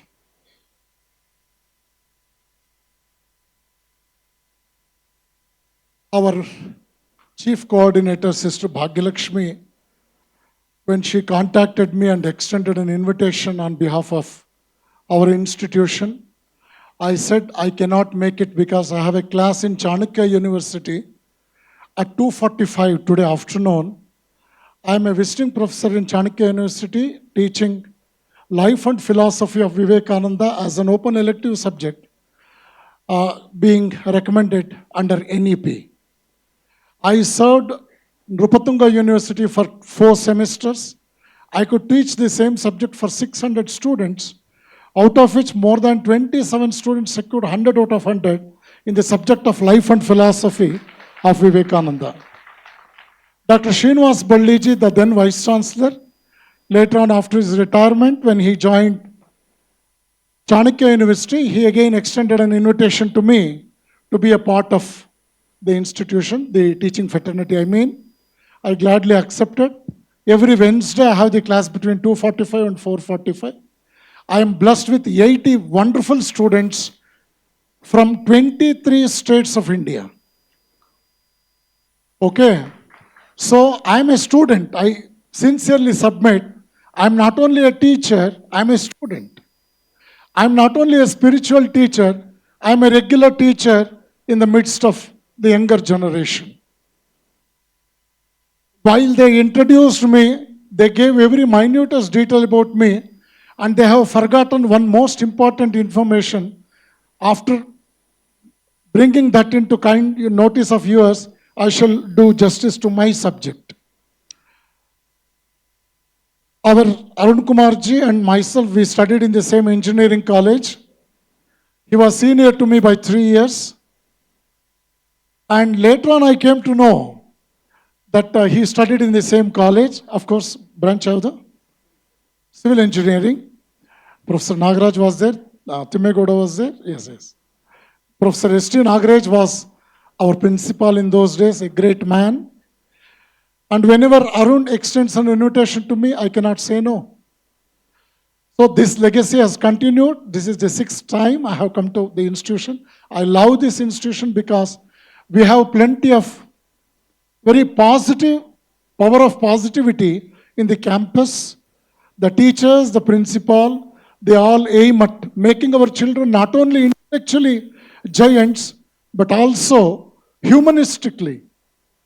They want to see a new perspective in the minds of the people. My dear friends, with this introduction, I shall enter my subject. And again, it is in continuation with what I spoke till now.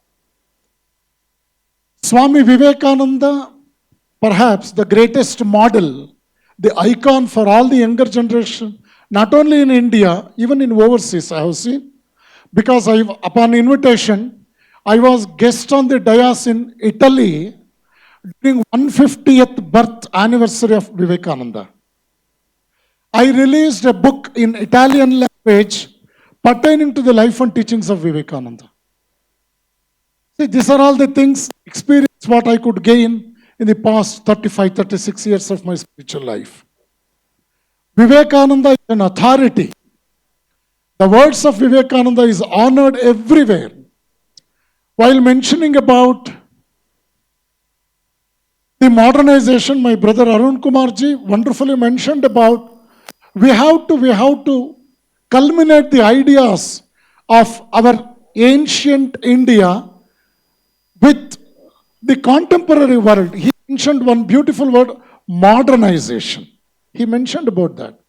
I sincerely submit, and I shall tell you, that globalization is not mere Americanization. If you wear shoes like what an American young fellow, a girl or a boy does, if you wear a t-shirt, what an American young does, it is not globalization, it is not modernization. We are very much in need of globalization of values. We are very much in need of globalization of values. You should know, when America celebrated its 200th year independence, they had presented 25 pictures of great people in human history who inspired America for its upcoming. And among the 5 portraits, there was Vivekananda's portrait in the most significant place of the exhibition. America has openly proclaimed that yes, Columbus discovered American soil, but Vivekananda could discover American soul. So today, you have the greatest respect for Vivekananda and Indian culture outside India. Upon invitation, I was there in America 6 months back. I was there for more than a month.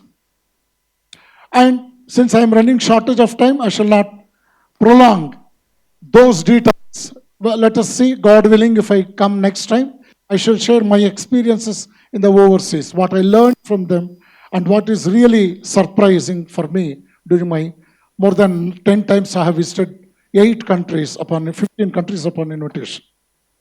So now the subject of our interest today is about Indian knowledge system. No country could define what education is in a better way than India, our Bharat. Sa vidya ya vimuktayet. Sa vidya ya vimuktayet.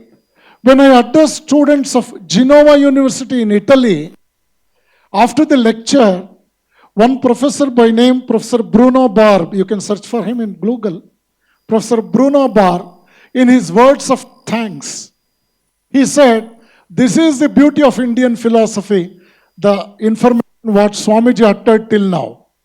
In Indian context, education, yoga, meditation, spirituality, patriotism, universal peace, they are all but complementary. See, this is really an excellent, extraordinary phenomenon every Indian youth is expected to know about. India, according to the most important utterances of great travelers who have registered their names in human history, like Fahian, Huyen San, Sir Thomas Roe,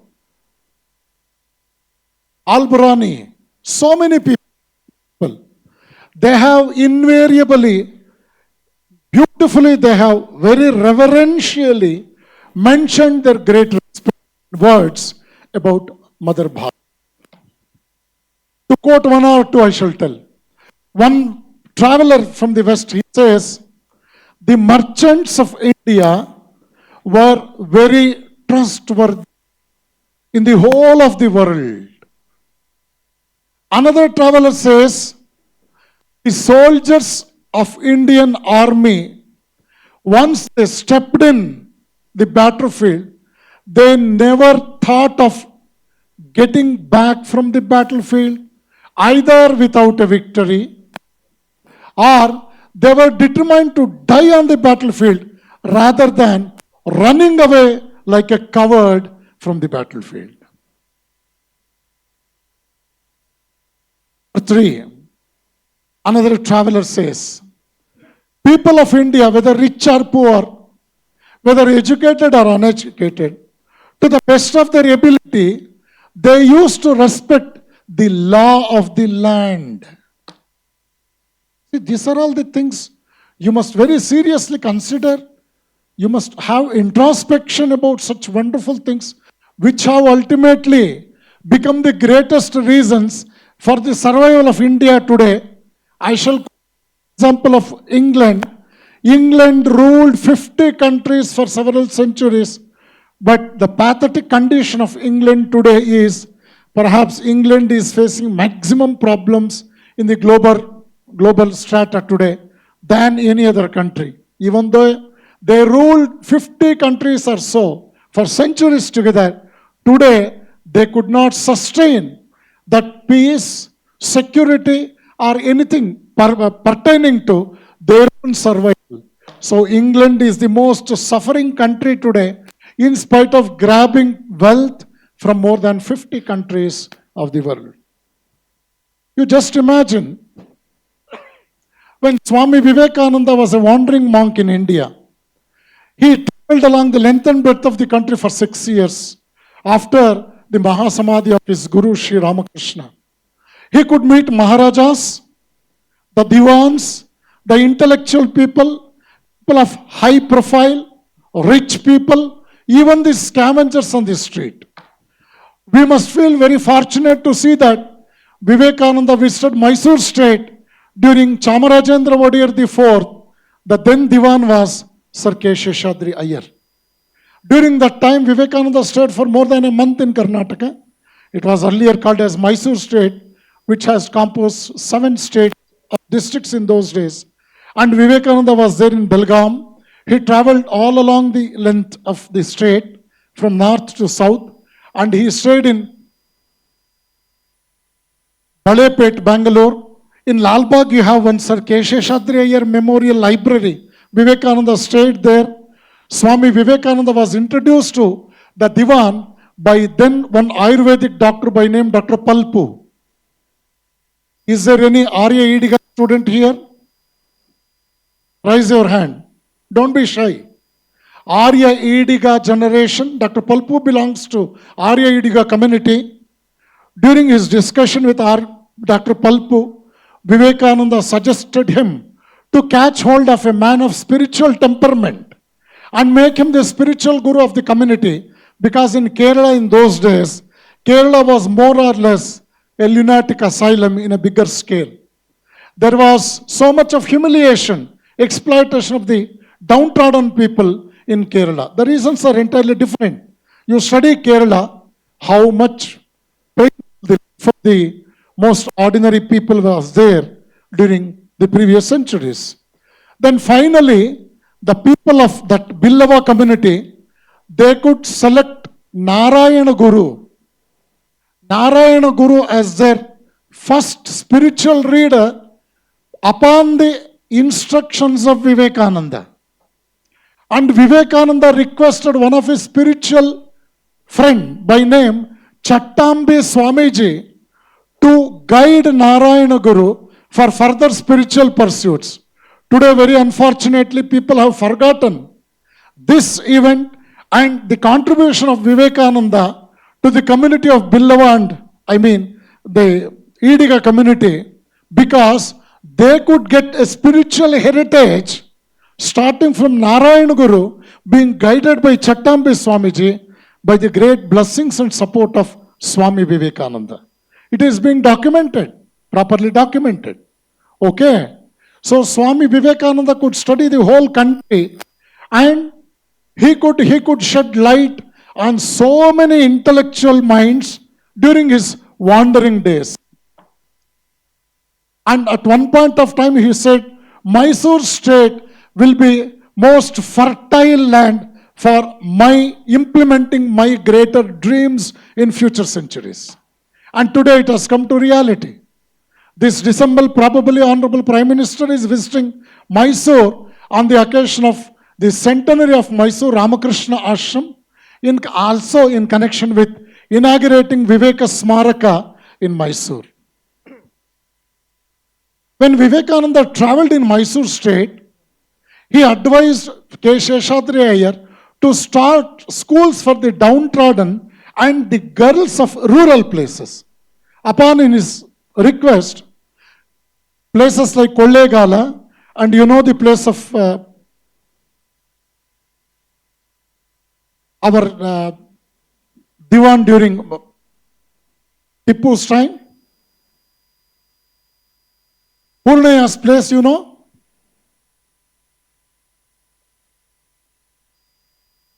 No. He is from Kollegala Tarluk. Now it has become a Tarluk now. No, not Anur. Some Avandur, something like that. Nalandur. Yalandur, yes, please. Yes, Yalandur. See, in places like Yalandur, Kollegala, some rural places, Chamarajanagar district, Sir K. Sheshadri Iyer started hostels for girls, schools for downtrodden people upon the request of Vivekananda. This revolutionary change took place after the advent of Vivekananda to Mysore state. And the Western education, my dear teachers, the press people who might be there even after the inauguration, I suppose, please keep in your mind that the British administration ruined Indian education system. I shall quote the words of Roosevelt Eleanor, who happened to be the wife of the then American president in 1950s, who was prominent member in the Assembly of Women Empowerment in United Nations Organization. She traveled in more than 20 countries. This great Jawaharlal Nehru was there in India as Prime Minister then. She traveled in India, and finally she writes her opinion about Indian visit. She said, after introducing English language in India, several hundred Indian native languages were destroyed. These are all the words of not Vireshananda, the words of Roosevelt Eleanor, who was the chairman for Women Empowerment Cell in UNESCO and UNO. Western administration could introduce literacy in Indian soil. They very successfully spoiled the ancient Indian education system. They made education as mass education. They made it as a literacy program.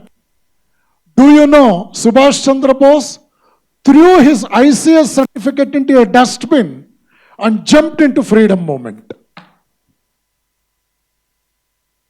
And he says, purpose of my life is not enjoyment. It is a duty. It is a sacrifice. Give me blood. I shall give you freedom.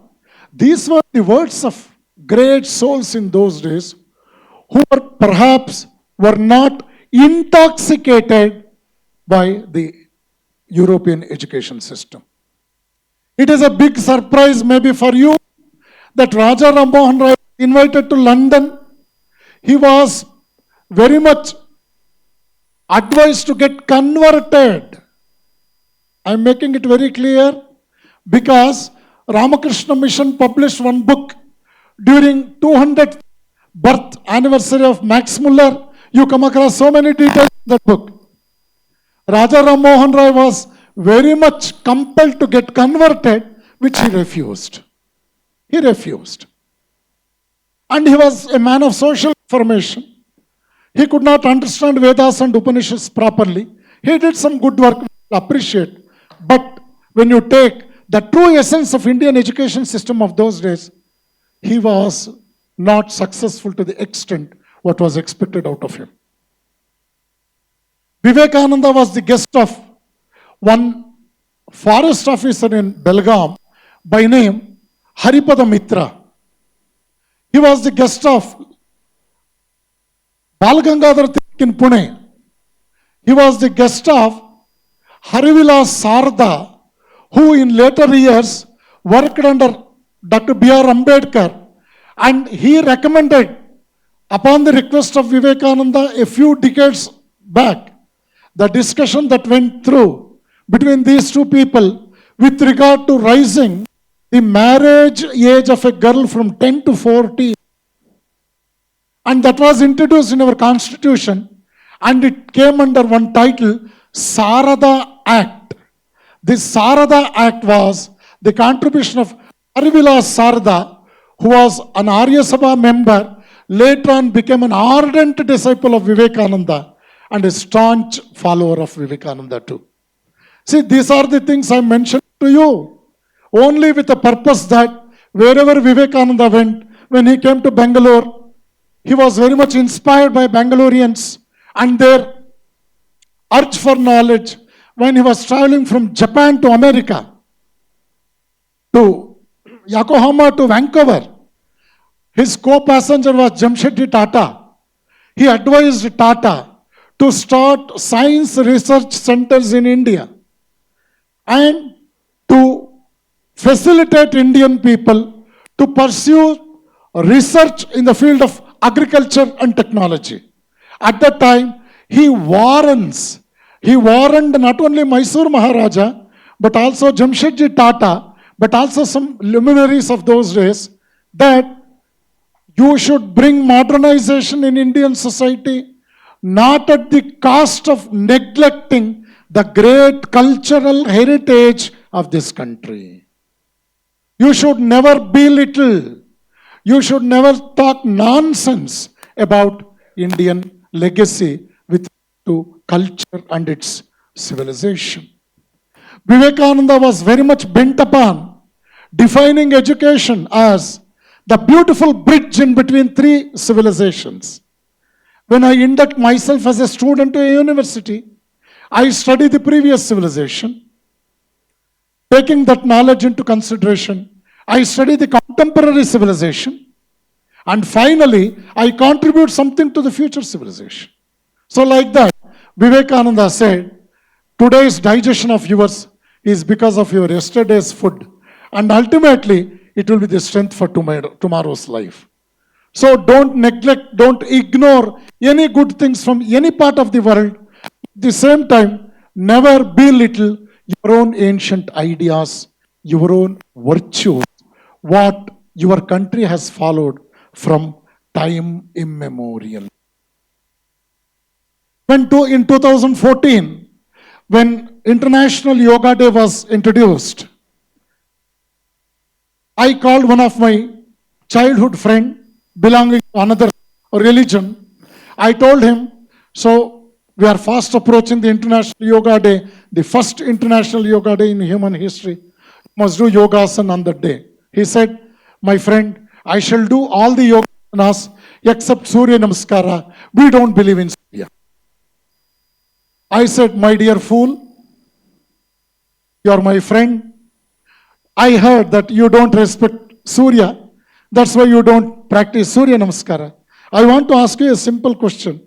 Have you forgotten the physics, the optics taught in 9th standard by our class teacher N. Ramakrishna with regard to eclipse, with regard to the principles of the working pattern of sun, moon, earth, so on. And our teacher had taught that moon doesn't have any independent light of its own. It is mere the reflection of sun's light. Do you agree? He said, yes. Moon doesn't have any independent light.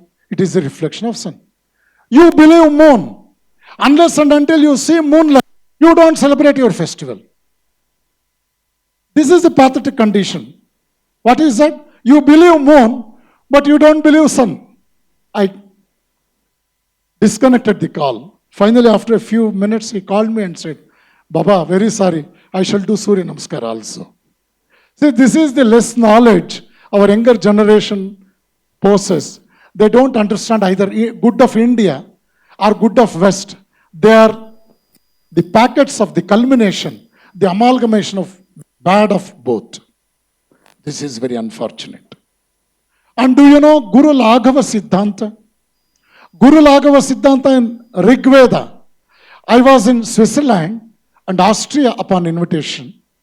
I was accompanied by one professor by name Vidya Bhaskara, who is a Christian by birth, who studied Sanskrit and Vedas for 12 years in Himalayas, later on got inducted as professor of Sanskrit in one of the German universities. He asked me, Swamiji, how Indians came to know that earth will go around sun. I started pouring all my knowledge of physics, telling that it was Copernicus and Galileo who shed light on this philosophy of earth moving around sun, and so on and so forth. Then he said, I pity you Indians. It was not Copernicus or Galileo for the first time. Do you know what happened to Copernicus? When Copernicus postulated that earth will go around sun, he was tied to a tree and he was stoned to death. He He was mercilessly killed, inhumanly killed. The Western world, my dear young friends, please listen to me. The Western world, the clergy world could not accept the science as it is.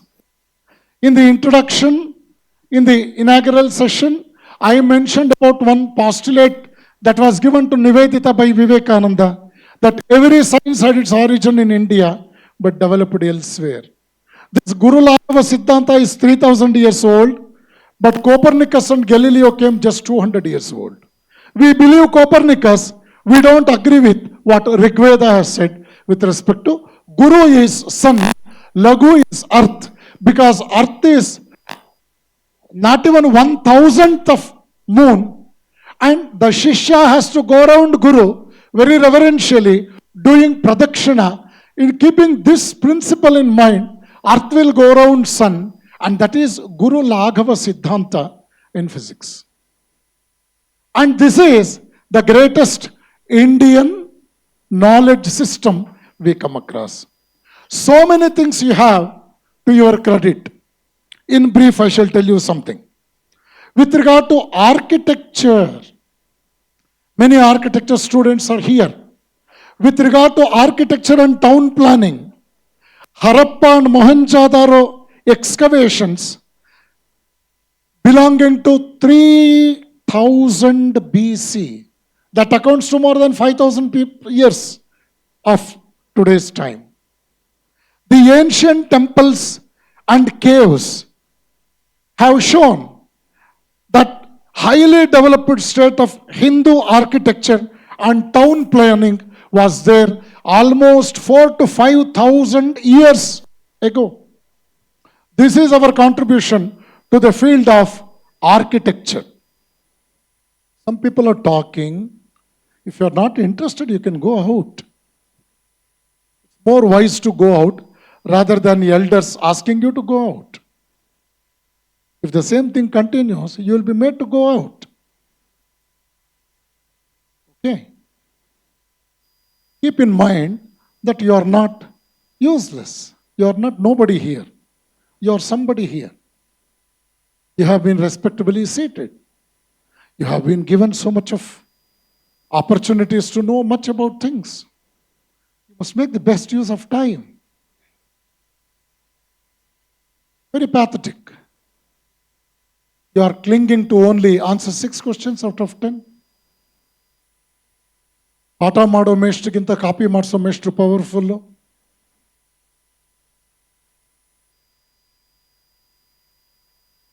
A teacher who knows the subject is less powerful compared to a teacher who knows Bangalore and some important places in Bangalore. If that is the case, we will perish.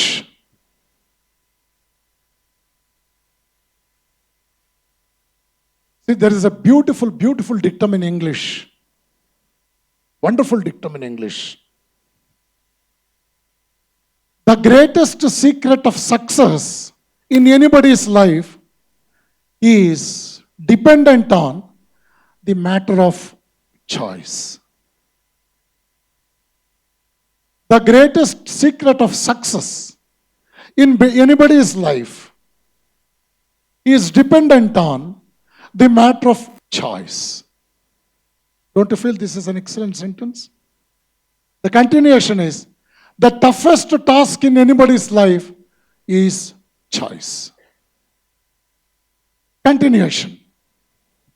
You are free to make your choice, but you don't have your freedom to get rid of the consequences of the choice. 4 ಹೋಳಿಗೆ ತಿನ್ನೋದು ನಿನ್ನ choice. ಹೊಟ್ಟೆ ಉಬ್ರ ಬಂದರೆ ಏನು ಮಾಡಕ್ಕೆ? Doctor ಹತ್ರ ಹೋಗಿದ ತಕ್ಷಣ ಏನು ಹೇಳ್ತಾನ ಅವನು? ಎರ್ರಾಬಿರಿ ತಿನ್ಬಿಟ್ಟಿದ್ದೀರಲ್ರಿ, ಏನು ತಿಂದ್ರಿ ಅಂತ ಕೇಳ್ತಾನೆ. ಮೊರಾನ್ ಅಂತ ಇಂಗ್ಲೀಷಲ್ಲಿ ಒಂದು ಶಬ್ದ ಇದೆ. ಇದೆಲ್ಲ ತಿನ್ನೋದು, ಯಾವಾಗಲೂ ತಿನ್ನೋದು, ತಿಂತಾನೇ ಇರೋದು, ತಿನ್ನುವುದಕ್ಕೆ ಬದುಕುವುದು ಇದೆ. With regard to architecture, we are very, it is really a surprising factor. In Harappa and Mohenjo-daro cities, they could identify burnt bricks, woodwork, some old wells, houses, public tanks, sewerage system, even swimming pools also. 5,000 years back, Indian society had swimming pools in their town planning projects. Megasthenes, who came to India in 3000 BC, say around 2500 years back, 2000 years back, he discovered Chandragupta Maurya's palace, fort, and other structures. Megasthenes could describe the palace, the fort, and other structures of Chandragupta Maurya that happened to be during 300 BC. Megasthenes was of later age, but he could describe about the Indian town planning and architecture during Chandragupta Maurya's tenure that runs to 300 BC. The stupas, the pillars of Ashoka, the various images of Buddha. Do you know where was the biggest statue of Buddha in human history? It was in Afghanistan, Kandahar. Do you know what Kandahar was? Gandhara, mother's house of Gandhari. Do you know Denmark? It was Dhenumark, where Krishna had a very big dairy. Do you know Mauritius? It was Marich Desh. Later on became Mauritius. Do you know Russia? It was Rushashaya, from where Lopamudra came. Lahore was the capital of Lava. Do you know how the name ignition originated? Ignition is from Agni. You have 1,000 such things, but I run shortage of time to explain you in detail.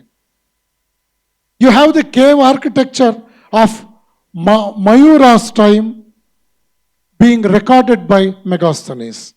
Very old temples like during the Gupta's period, the Bhuvaneshwar and Konark temple. How many of you have seen Konark temple? Sun temple of Konark? Very few, single digit. You must go there. You should not go to Goa or Panjim. You go to Goa, Panjim, during weekend, you become weakened. My dear friends, go to such places. Konark, I really wept when I went to Sun Temple of Konark. You should go. You should go to Badri, Kedar, Gangotri and Yamunotri. If you have guts, go to Rishikesh, walk all along the banks of the river Ganga for at least 300 to 400 kilometers. I have done that. I enjoyed that. Some Europeans used to follow me with a guitar because I used to conduct bhajans in the evenings in some of the ashramas in Rishikesh. They used to tell, Swami, you sing, we shall play on the guitar. See, I have seen wonderful days in my spiritual life. One youngster like you came to meet me in Paris. He was more than 6 feet tall. He had a guitar in his hand. Well-built man. Very polite. He came, did pranam to me. I was surprised to see a Westerner, white-skinned man coming and touching the feet of a monk of India. I asked him, what is your name? My birth name is Robert, but my spiritual name is Narada, he said. He was a musician. He was practicing guitar for 12 years. And he said, Swami, you call me Narada, don't call me Robert. Those people are very fond of Indian names. In India, if you ask, child, what is your name? I am Pinky. Kempi of our rural place, Kempi, is Pinky of West. That's all, don't worry.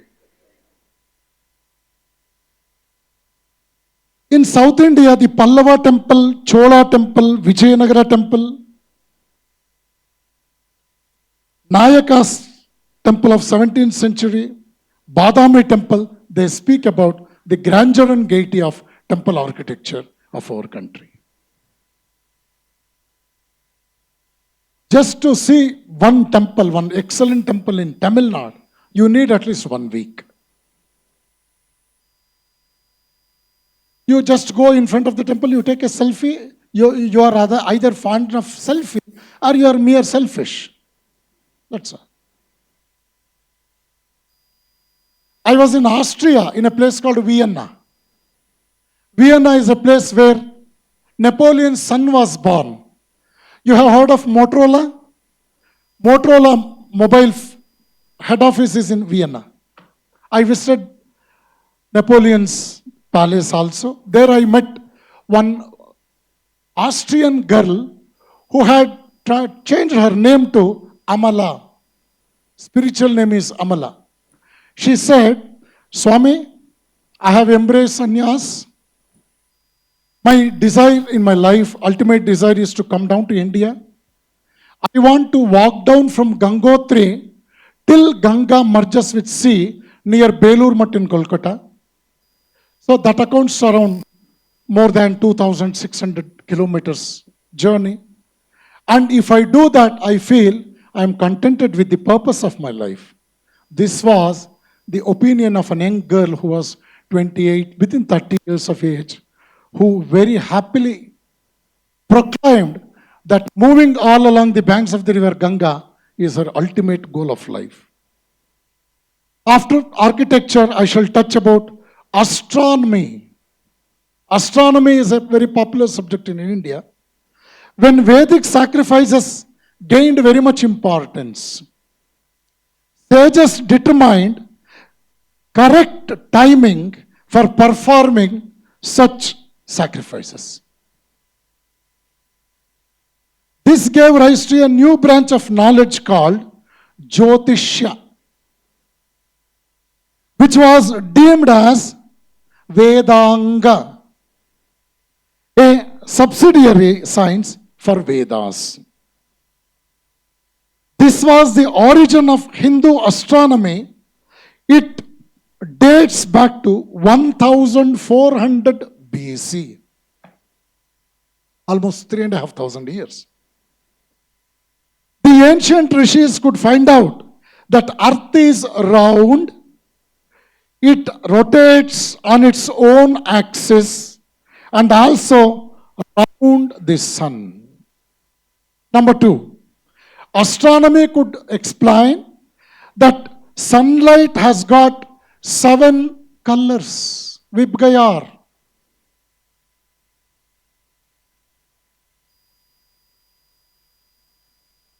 The 12 signs of zodiac.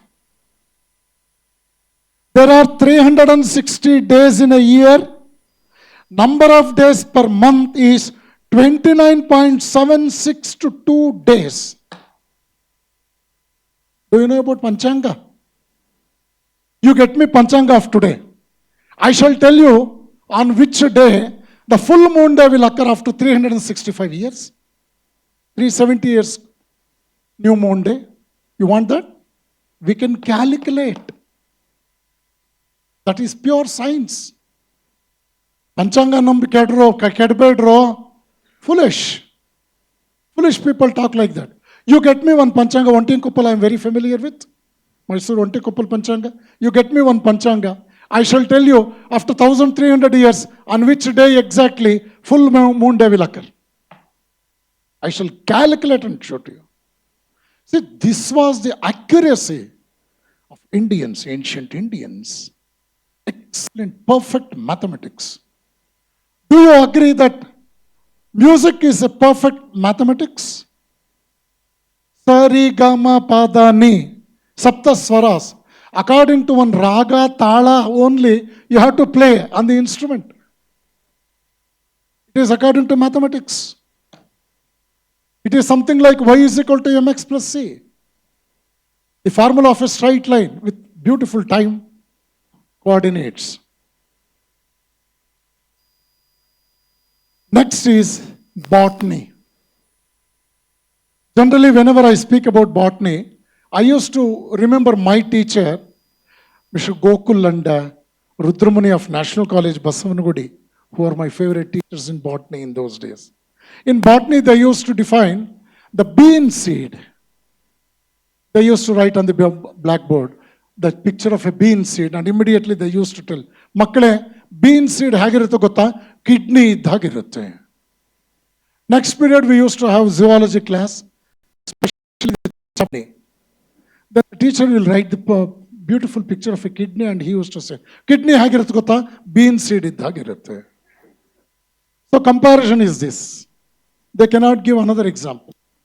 And there comes the limitation of our modern physics, the material physics. When you study optics in physics, in the first chapter, you study that light will travel in a straight line. Am I right? You'll run down up to 10th chapter. 11th chapter is interference, diffraction, and polarization. At that point, if you assume that light travels in a straight line, you cannot prove interference, diffraction, and polarization. Then you will ask our teacher. Then he says, light can also travel in waves. Sir, you said light travels in a straight line in the first chapter. Now you are telling that it can travel even in waves also. Then our teacher is very much tied and he knows his limitation. He says, my dear children, as far as first chapter is concerned, it travels in a straight line. As far as interference, diffraction, and polarization are concerned, you must believe, imagine that light can also travel in waves. See, this is the limitation of the material science, my dear friends, because our physics, chemistry, mathematics, they are all confined to sense-perceived truths. Spirituality is beyond sense perception. When you can press 326 channel number and get Yugoslovakia's program on a television, the same phenomenon, the Rishi used to remember something and he used to kill a Rakshasa sitting at a distance, farther distance. You believe this, but you don't believe that. This is because we have lost faith in continence, I mean celibacy, that is brahmacharya. With regard to botany, the Vedic Aryans were very much aware of photosynthesis. You are all very much familiar with that.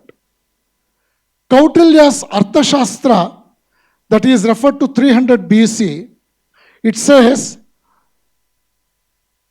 Gulma Vruksha Ayurveda, a beautiful book pertaining to botany. There is Agni Purana that runs to AD 800 that gives information about soil, seed selection, sowing, germination, grafting, rotation of crops, plant classification, etc. So botany was known to Indians almost 2,300 years back. With regard to chemistry, the fact that chemical reactions generate heat and vice versa was known to Indians as early as 400 AD. You know exothermic reaction, endothermic reaction, chemical equilibrium, when the velocity of the forward reaction becomes equal to the velocity of the backward reaction, chemical equilibrium will take place. N2 plus 3H2, reversible reaction, 2NH3, along with the evolution of heat. What is that called?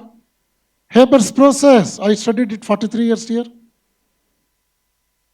44 years. There is coal-based reaction where NaOH was a catalyst. Promoter, positive catalyst. Lee Chatelier principle, Kirchhoff law, Kirchkolta idro. Very interesting topics in those days. You see, chemistry, the evolution of heat, absorption of heat during reactions was known to ancient Indians almost 2,300 years back. Artha Samhita, Artha Shushruta, Charaka Shushruta, Shushruta Samhita, which were dealing with metallurgy and medicine, were known to ancient Indians. And it is a surprising fact to know that the very first surgery in human history was conducted by Charaka and Sushruta without anesthesia. This was the greatest contribution of India. And just to bring to your kind notice, when we were in almost high school, there was one most prominent politician in Karnataka. He was invited to a government hospital in Bengaluru. He was number one politician of the state. And the doctors at that time, Victoria Hospital was the venue. Doctors at that time were very much anxious, very eager to introduce one concept, new concept about anesthesia that was introduced in Indian society very recently. The doctor said this political leader, sir, this is called local anesthesia, the new invention. Then do you know what the politician said? Yes, we must encourage local products. ಇವೆಲ್ಲ ಅರ್ಥ ಆಗುತ್ತೆ. ಎಂತೆಂಥ ಪುಣ್ಯಾತ್ಮನ ಕರ್ಕೊಂಡು ಹೋಗಿ ಕೂರಿಸಿದ್ದೀರಿ ಅಂತ ಅರ್ಥ ಆಗುತ್ತೆ. ಮೈಸೂರಿನವ್ರು ಜಾಸ್ತಿ ಅರ್ಥ ಆಗಬೇಕು.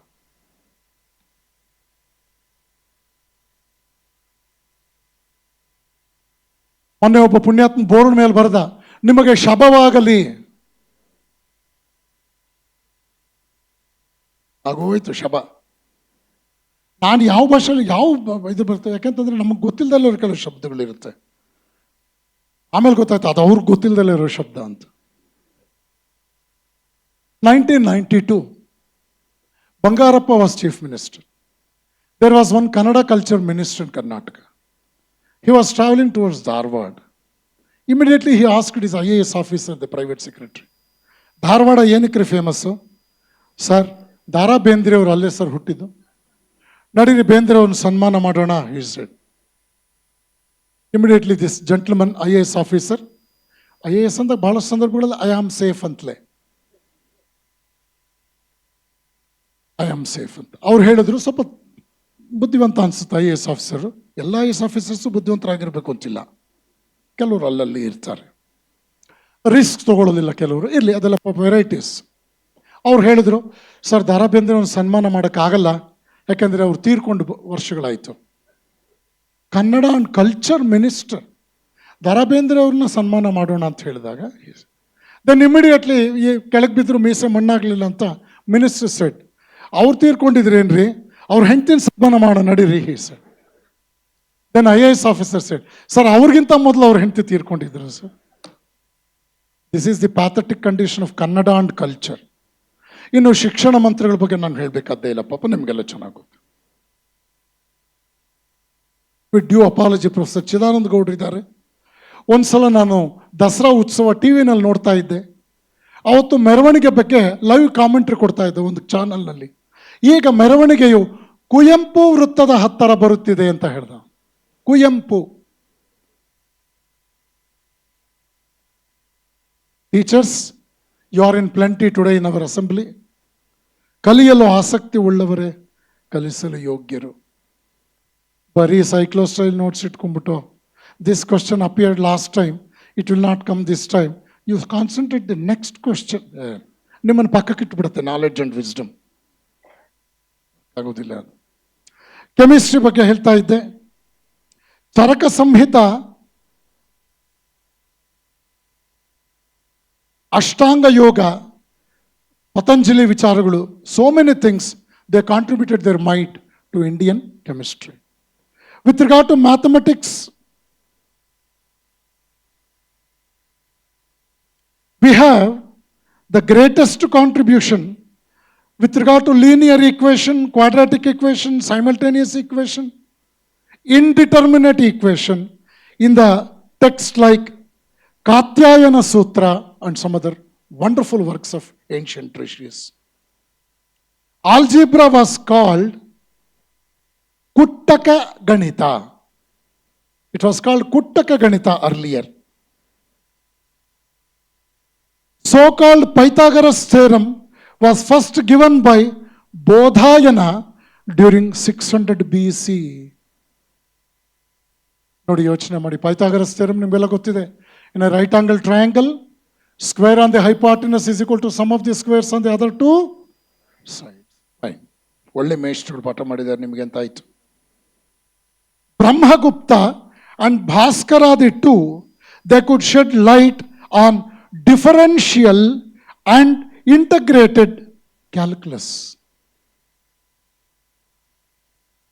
With regard to medicine and surgery, they had guided the doctors to follow certain wonderful ethics in their profession.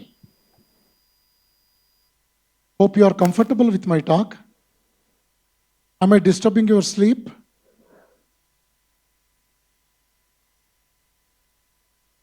So you are not disturbing ಅಂತ. ಒಬ್ಬ ತುಂಬ ತೂಕಡಿಸ್ತಾ ಇದ್ದಂತೆ, ಮೇಷ್ಟ್ರಿ ಬಹಳ ಬೇಜಾರಾಯ್ತಂತೆ. ಪಕ್ಕದಲ್ಲಿದ್ದ ವ್ಯಕ್ತಿಗೆ ಹೇಳಿದ್ನಂತೆ ಮೇಷ್ಟ್ರು, ಅವ್ನು ನಿದ್ದೆ ಮಾಡಿದಾಗೆಲ್ಲ ಎಬ್ಸು, ನಿಂಗೆ ₹1 ಕೊಡ್ತೀನಿ ಅಂತ. ಒಂದು 4 ದಿವಸ ಕಲೆಕ್ಷನ್ ಸಾಯಂಕಾಲ, ಸರ್ 5 times 4 times 3 times ಆಯಿತು, ಇಷ್ಟು ಕೊಡ್ಬೇಕು ದುಡ್ಡು ನೀವು. 6th day ಇಂದ ಅವ್ನು ನಿದ್ದೆ ಮಾಡ್ತಾ ಇದ್ರು, ಎಬ್ಸ್ತಾ ಇಲ್ಲ. ಆಮೇಲೆ ಮೇಷ್ಟ್ರು ಕೇಳಿದ್ರು ಒಂದು 2 ದಿವಸ ಆದಮೇಲೆ, ಯಾಕೋ ಅವ್ನು ಎಬ್ಸ್ತಾ ಇಲ್ಲ.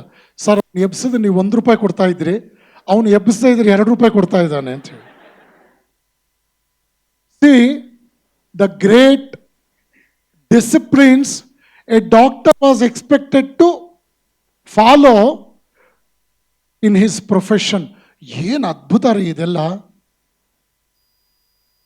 Do you know that a doctor should not write his name in any of the advertisement more than a specific size? ಈಗ ಎಲ್ಲ ಕಡೆ ನಿಮ್ಮ ಹೃದಯ ನಮ್ಮದು, ಅದು ನೋಡಿದ್ರೆ ಹೃದಯ ಹೊಡ್ಕೊಳ್ಳುತ್ತೆ. ನಿಮ್ಮ ಹೃದಯ ನಮ್ಮದು ಅಂದ್ರೆ ಅಯ್ಯೋ ಅವನು ಕೊಡೋದು ಬೇಡಪ್ಪ, ಯಾಕಂದ್ರೆ 5 lakhs ಪ್ಯಾಕೇಜು ಮಾಡಿ ಗ್ರೌಂಡ್ ಫ್ಲೋರಿಂದ ಫಸ್ಟ್ ಫ್ಲೋರ್ಗೆ ಹೋದರೆ ಖಂಡಿತ ನಿಮ್ಗೆ 10 to 15 BP ರೈಸ್ ಆಗುತ್ತೆ. ಮಾಡಿ 10 ನಿಮ್ಗೊಂದು 5 ರೈಸ್ ಆಗುತ್ತೆ ಖಂಡಿತ.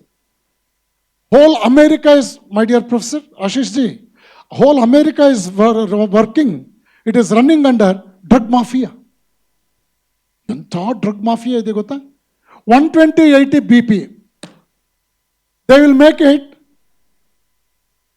110 and 70 sometime. Just a margin of 10 can generate 1 crore BP patients all over the world every day. ನಂಬ್ತೀರಾ?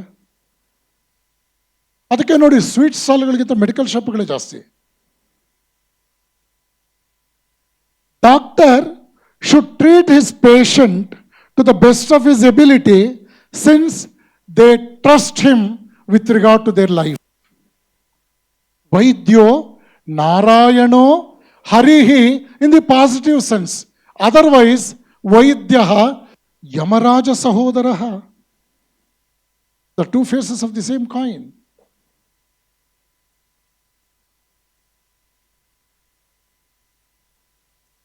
I delivered a lecture in one of the medical colleges in Bangalore. I said, Vaidyaha Yamaraja Sahodaraha is also there. Immediately I received a mobile information from a girl doctor, a lady doctor, a student in the final year. ಸ್ವಾಮಿಗಳೇ, ಎಲ್ಲರೂ ಏನೋ ವೈದ್ಯ ಯಮರಾಜ ಸಹೋದರ ಆಗಿರೋದಿಲ್ಲ. ನಾನು ಮತ್ತೆ message ಹಾಕಿದೆ, ಪುಟ್ಟಿ ನಿನಗೆ ಯಾಕೆ ಈ ಡೌಟ್ ಬಂತು? ನಿನಗೆ ಯಾಕೆ ಬಂತು ಈ doubt? Half of the Americans are fools ಅಂತ ಒಬ್ಬ ಸ್ಟೇಟ್ಮೆಂಟ್ ಕೊಟ್ಟ. They filed a case against him. Take back your statement. Next day ಅವನು ಹೇಳ್ದ, yes, half of the Americans are not fools ಅಂದ. ನಿಮ್ಗೆಲ್ಲ ನಾಟ್ ಅಂತ ಕಂಡ ಮೇಲೆ ಏನೋ ಒಂದು ಸಮಾಧಾನ. Doctor should strictly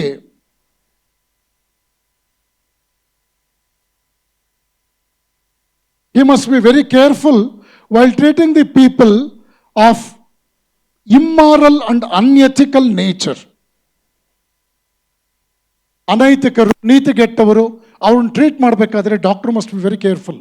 Number 3, he should not take up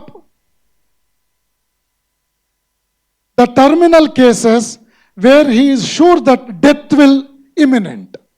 ಸತ್ತೇ ಸಾಯ್ತಾರೆ ಅನ್ನೋರ್ಗ ಪ್ರೊಲಾಂಗ್ ಮಾಡಬಾರ್ದು. ದುಡ್ಡು ಕೊರೋರ್ಗು ICUನಲ್ಲಿ ಇಟ್ಕೋಬಾರ್ದು. ದುಡ್ಡು ಬರಲಿಲ್ಲ ಅಂದ್ರೆ ಪೇಷಂಟನ್ನು ಬಿಡಲ್ಲ, ಬಾಡಿ ಕೊಡಲ್ಲ. He should never treat, ನೋಡಿ ಎಂತೆಂಥ ಮಾತುಗಳು, he should never treat a woman, particularly in the absence of her husband or guardians. This was a condition in those days.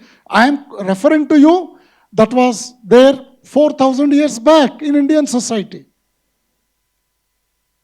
All professional information should be kept confidential. Doctor is not only responsible for the physical health of the patient, equally he is responsible for the ethical health of the society. ಈ ಸಂದರ್ಭದಲ್ಲಿ ಒಂದು ಘಟನೆ ನೆನಪಾಗುತ್ತೆ, ನಡೆದ ಘಟನೆ. Some 200 years back, there was one Ayurvedic doctor who was a blind in one of the villages in Karnataka. ಅವ್ರು ಏನು ಮಾಡೋರು, ನಾಡಿ ನೋಡ್ಬಿಟ್ಟು ಔಷಧಿ ಕೊಡೋರು. ಹೆಣ್ಮಕ್ಳನ್ನ ಅವರು ಸ್ಕ್ರೀನ್ ಹಿಂಭಾಗದಲ್ಲಿ ಕೂರಿಸಿ ಒಂದು ದಾರ ಕಟ್ಟಿ ದಾರದ ಇನ್ನೊಂದು ತುದಿಯನ್ನು ನೋಡಿಕೊಂಡು ನಾಡಿಯನ್ನು ಪತ್ತೆ ಹಚ್ಚೋರು. ಹೆಣ್ಮಕ್ಳನ್ನ ಮುಟ್ಟೋ ಹಾಗಿರಲಿಲ್ಲ in those days, 200 years back. He was a blind. ಒಂದು ದಿವಸ ಕೆಲವು ತರಲೆ ಮಕ್ಕಳು ಅವ್ರ ಹತ್ರ ಹೋಗಿ ದಾರದ ಇನ್ನೊಂದು ತುದಿಯನ್ನು ಕೊಟ್ಟು, ತಾತ ಅದರ ನಾಡಿ ಎಷ್ಟಿದೆ ಹೇಳಿ, ಈ ಮನುಷ್ಯನ ನಾಡಿ ಎಷ್ಟಿದೆ ಹೇಳಿ ಅಂತ ಹೇಳಿದ್ರು. ಅವರು ಬ್ಲೈಂಡು ಆ ದಾರವನ್ನು ಹೀಗೆ ಹೇಳಿ ಅವ್ರು ಹೇಳಿದ್ರು, ಇದು ದ್ವಿಪದಿ ಅಲ್ಲಪ್ಪ, ಚತುಷ್ಪದಿ ಅಂತ. Just by mere touch, he could identify the other end of the string was tied to a cattle and it was not a human. ಆಯುರ್ವೇದದಲ್ಲಿ ಅಷ್ಟರ ಮಟ್ಟಿಗೆ ಪರ್ಫೆಕ್ಷನ್ ಇರ್ತಾ ಇತ್ತು. Finally, before I conclude, what was the contribution of India in ancient days with regard to veterinary sciences? Veterinary. Gavayurveda, one subject exclusively for the cattle, like ox, cows, so on and so forth. Ashvayurveda, exclusively for the horse. Pedigree ಅಂತೆಲ್ಲ ಬರುತ್ತೆ, horse ಅಲ್ಲಿ Pedigree ಅಂತ ಕರೀತಾರೆ.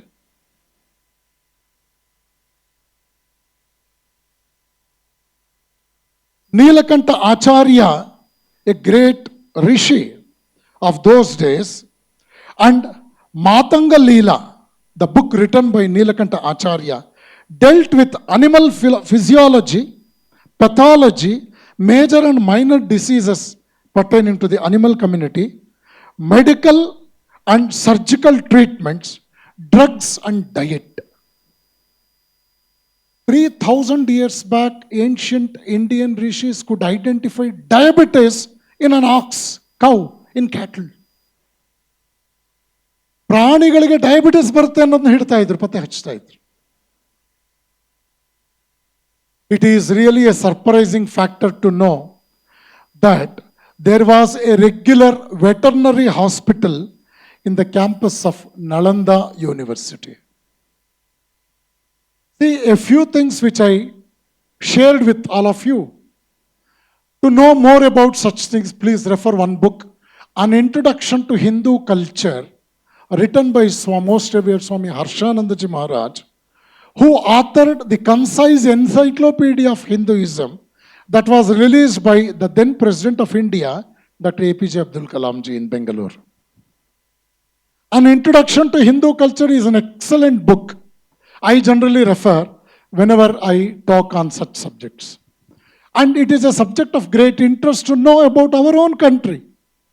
My dear friends, finally, before I conclude, I shall ask you a question. Why should we study history? Why should we study history? One sarcastic answer is there for that, and another very normal answer is also there.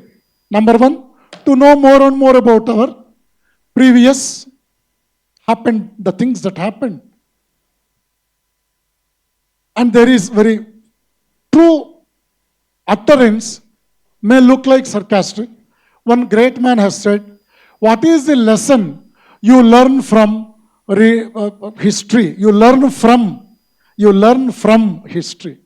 The answer is, the lesson we learn from history is that people did not learn from history. ಇತಿಹಾಸದಿಂದ ತಿಳಿದು ಬರುವ ನೀತಿ ಏನೆಂದರೆ, ಜನರು ಇತಿಹಾಸದಿಂದ ಪಾಠ ಕಲಿಯಲಿಲ್ಲ. But my question is very optimistic. Why should we study history? The answer is very simple and straight. If you don't know about history of yourself, you can never create history in your life. Know more about your history, then only you will become morally and ethically eligible to create history. Swami Vivekananda said, Indian history should be rewritten. Indian history should be rewritten. You are observing new cinemas nowadays. You saw Uri, you saw Kashmir Files, you saw recently the story of Shivaji's son. How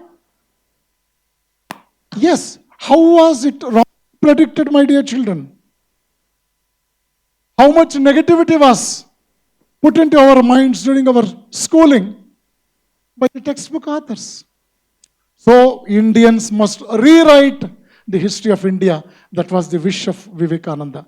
As a monk of Ramakrishna movement, I could shed light on some of the aspects of Indian knowledge system. And always keep in mind, be very optimistic, as Vivekananda said. Anything that of Indian origin, first accept and then verify. Anything that of Western origin, please verify and then accept. Before I conclude, I remembered my teacher, Professor M.N. Goody, who was teaching me organic chemistry in National College. One day he came, my dear children, today we have a very, very interesting topic, Charles' Law and Boyle's Law.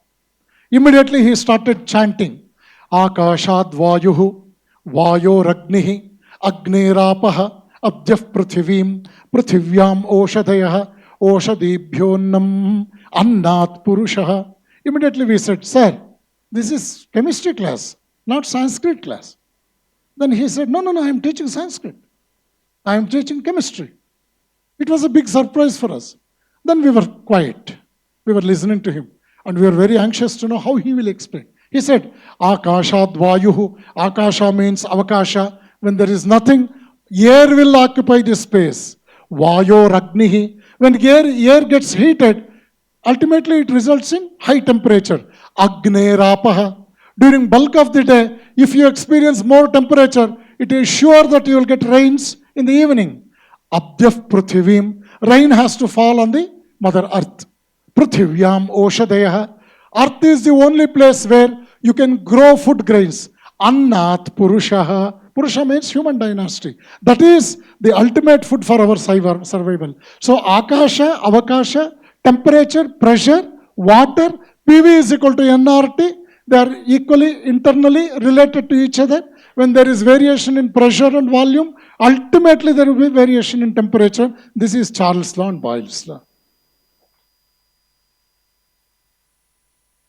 You have so many things. Unfortunately, that was not revealed to us during our schooling. But it is not too late. Out of our interest, we can seriously think of these things and enjoy. Not only enjoy, but immediately we have to get it into our practice of day-to-day life. One of our speakers, our guest, told that need not be the syllabus to teach. If a teacher is really interested, he can shed light on such things so that our students can have the greatest benefit out of that. My dear friends, I thank our management, our organizers for giving me this wonderful opportunity to share some of my thoughts with all of you. And I wish this 3-day workshop a great success. And it is rarest among the rare cases we generally come across. Nowadays, people are showing interest to know about their motherland after 78 years of their independence. And they too now slowly understanding that India has also some good things in its womb. And India has got such a great treasure in its history, the cultural legacy, so on and so forth. I wish all of you a great success. Once again, I request all of you, don't miss any class because every speaker will come with a great idea. The only wish of the speaker is to share his ideas with the younger generation. You are more important than the elderly people of the assembly, I'll tell you. Because you will enjoy. You will not only enjoy, you want to implement. That is the greatest opportunity you are blessed with. Thank you, one and all. Namaskar.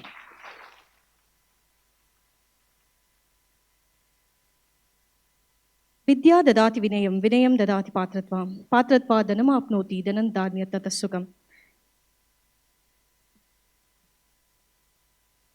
Thank you, Swamiji, for giving us the importance of knowledge and education, and for accepting our invitation and delivering the keynote address. We look forward for more collaboration with this divine personality. Thank you, one and all. And I request everyone to join for the photo session in the ground floor. And we will break for a tea soon after the photo session. And after that, we are going to join for our session 1, which will be conducted soon. And we will be informing about the timings.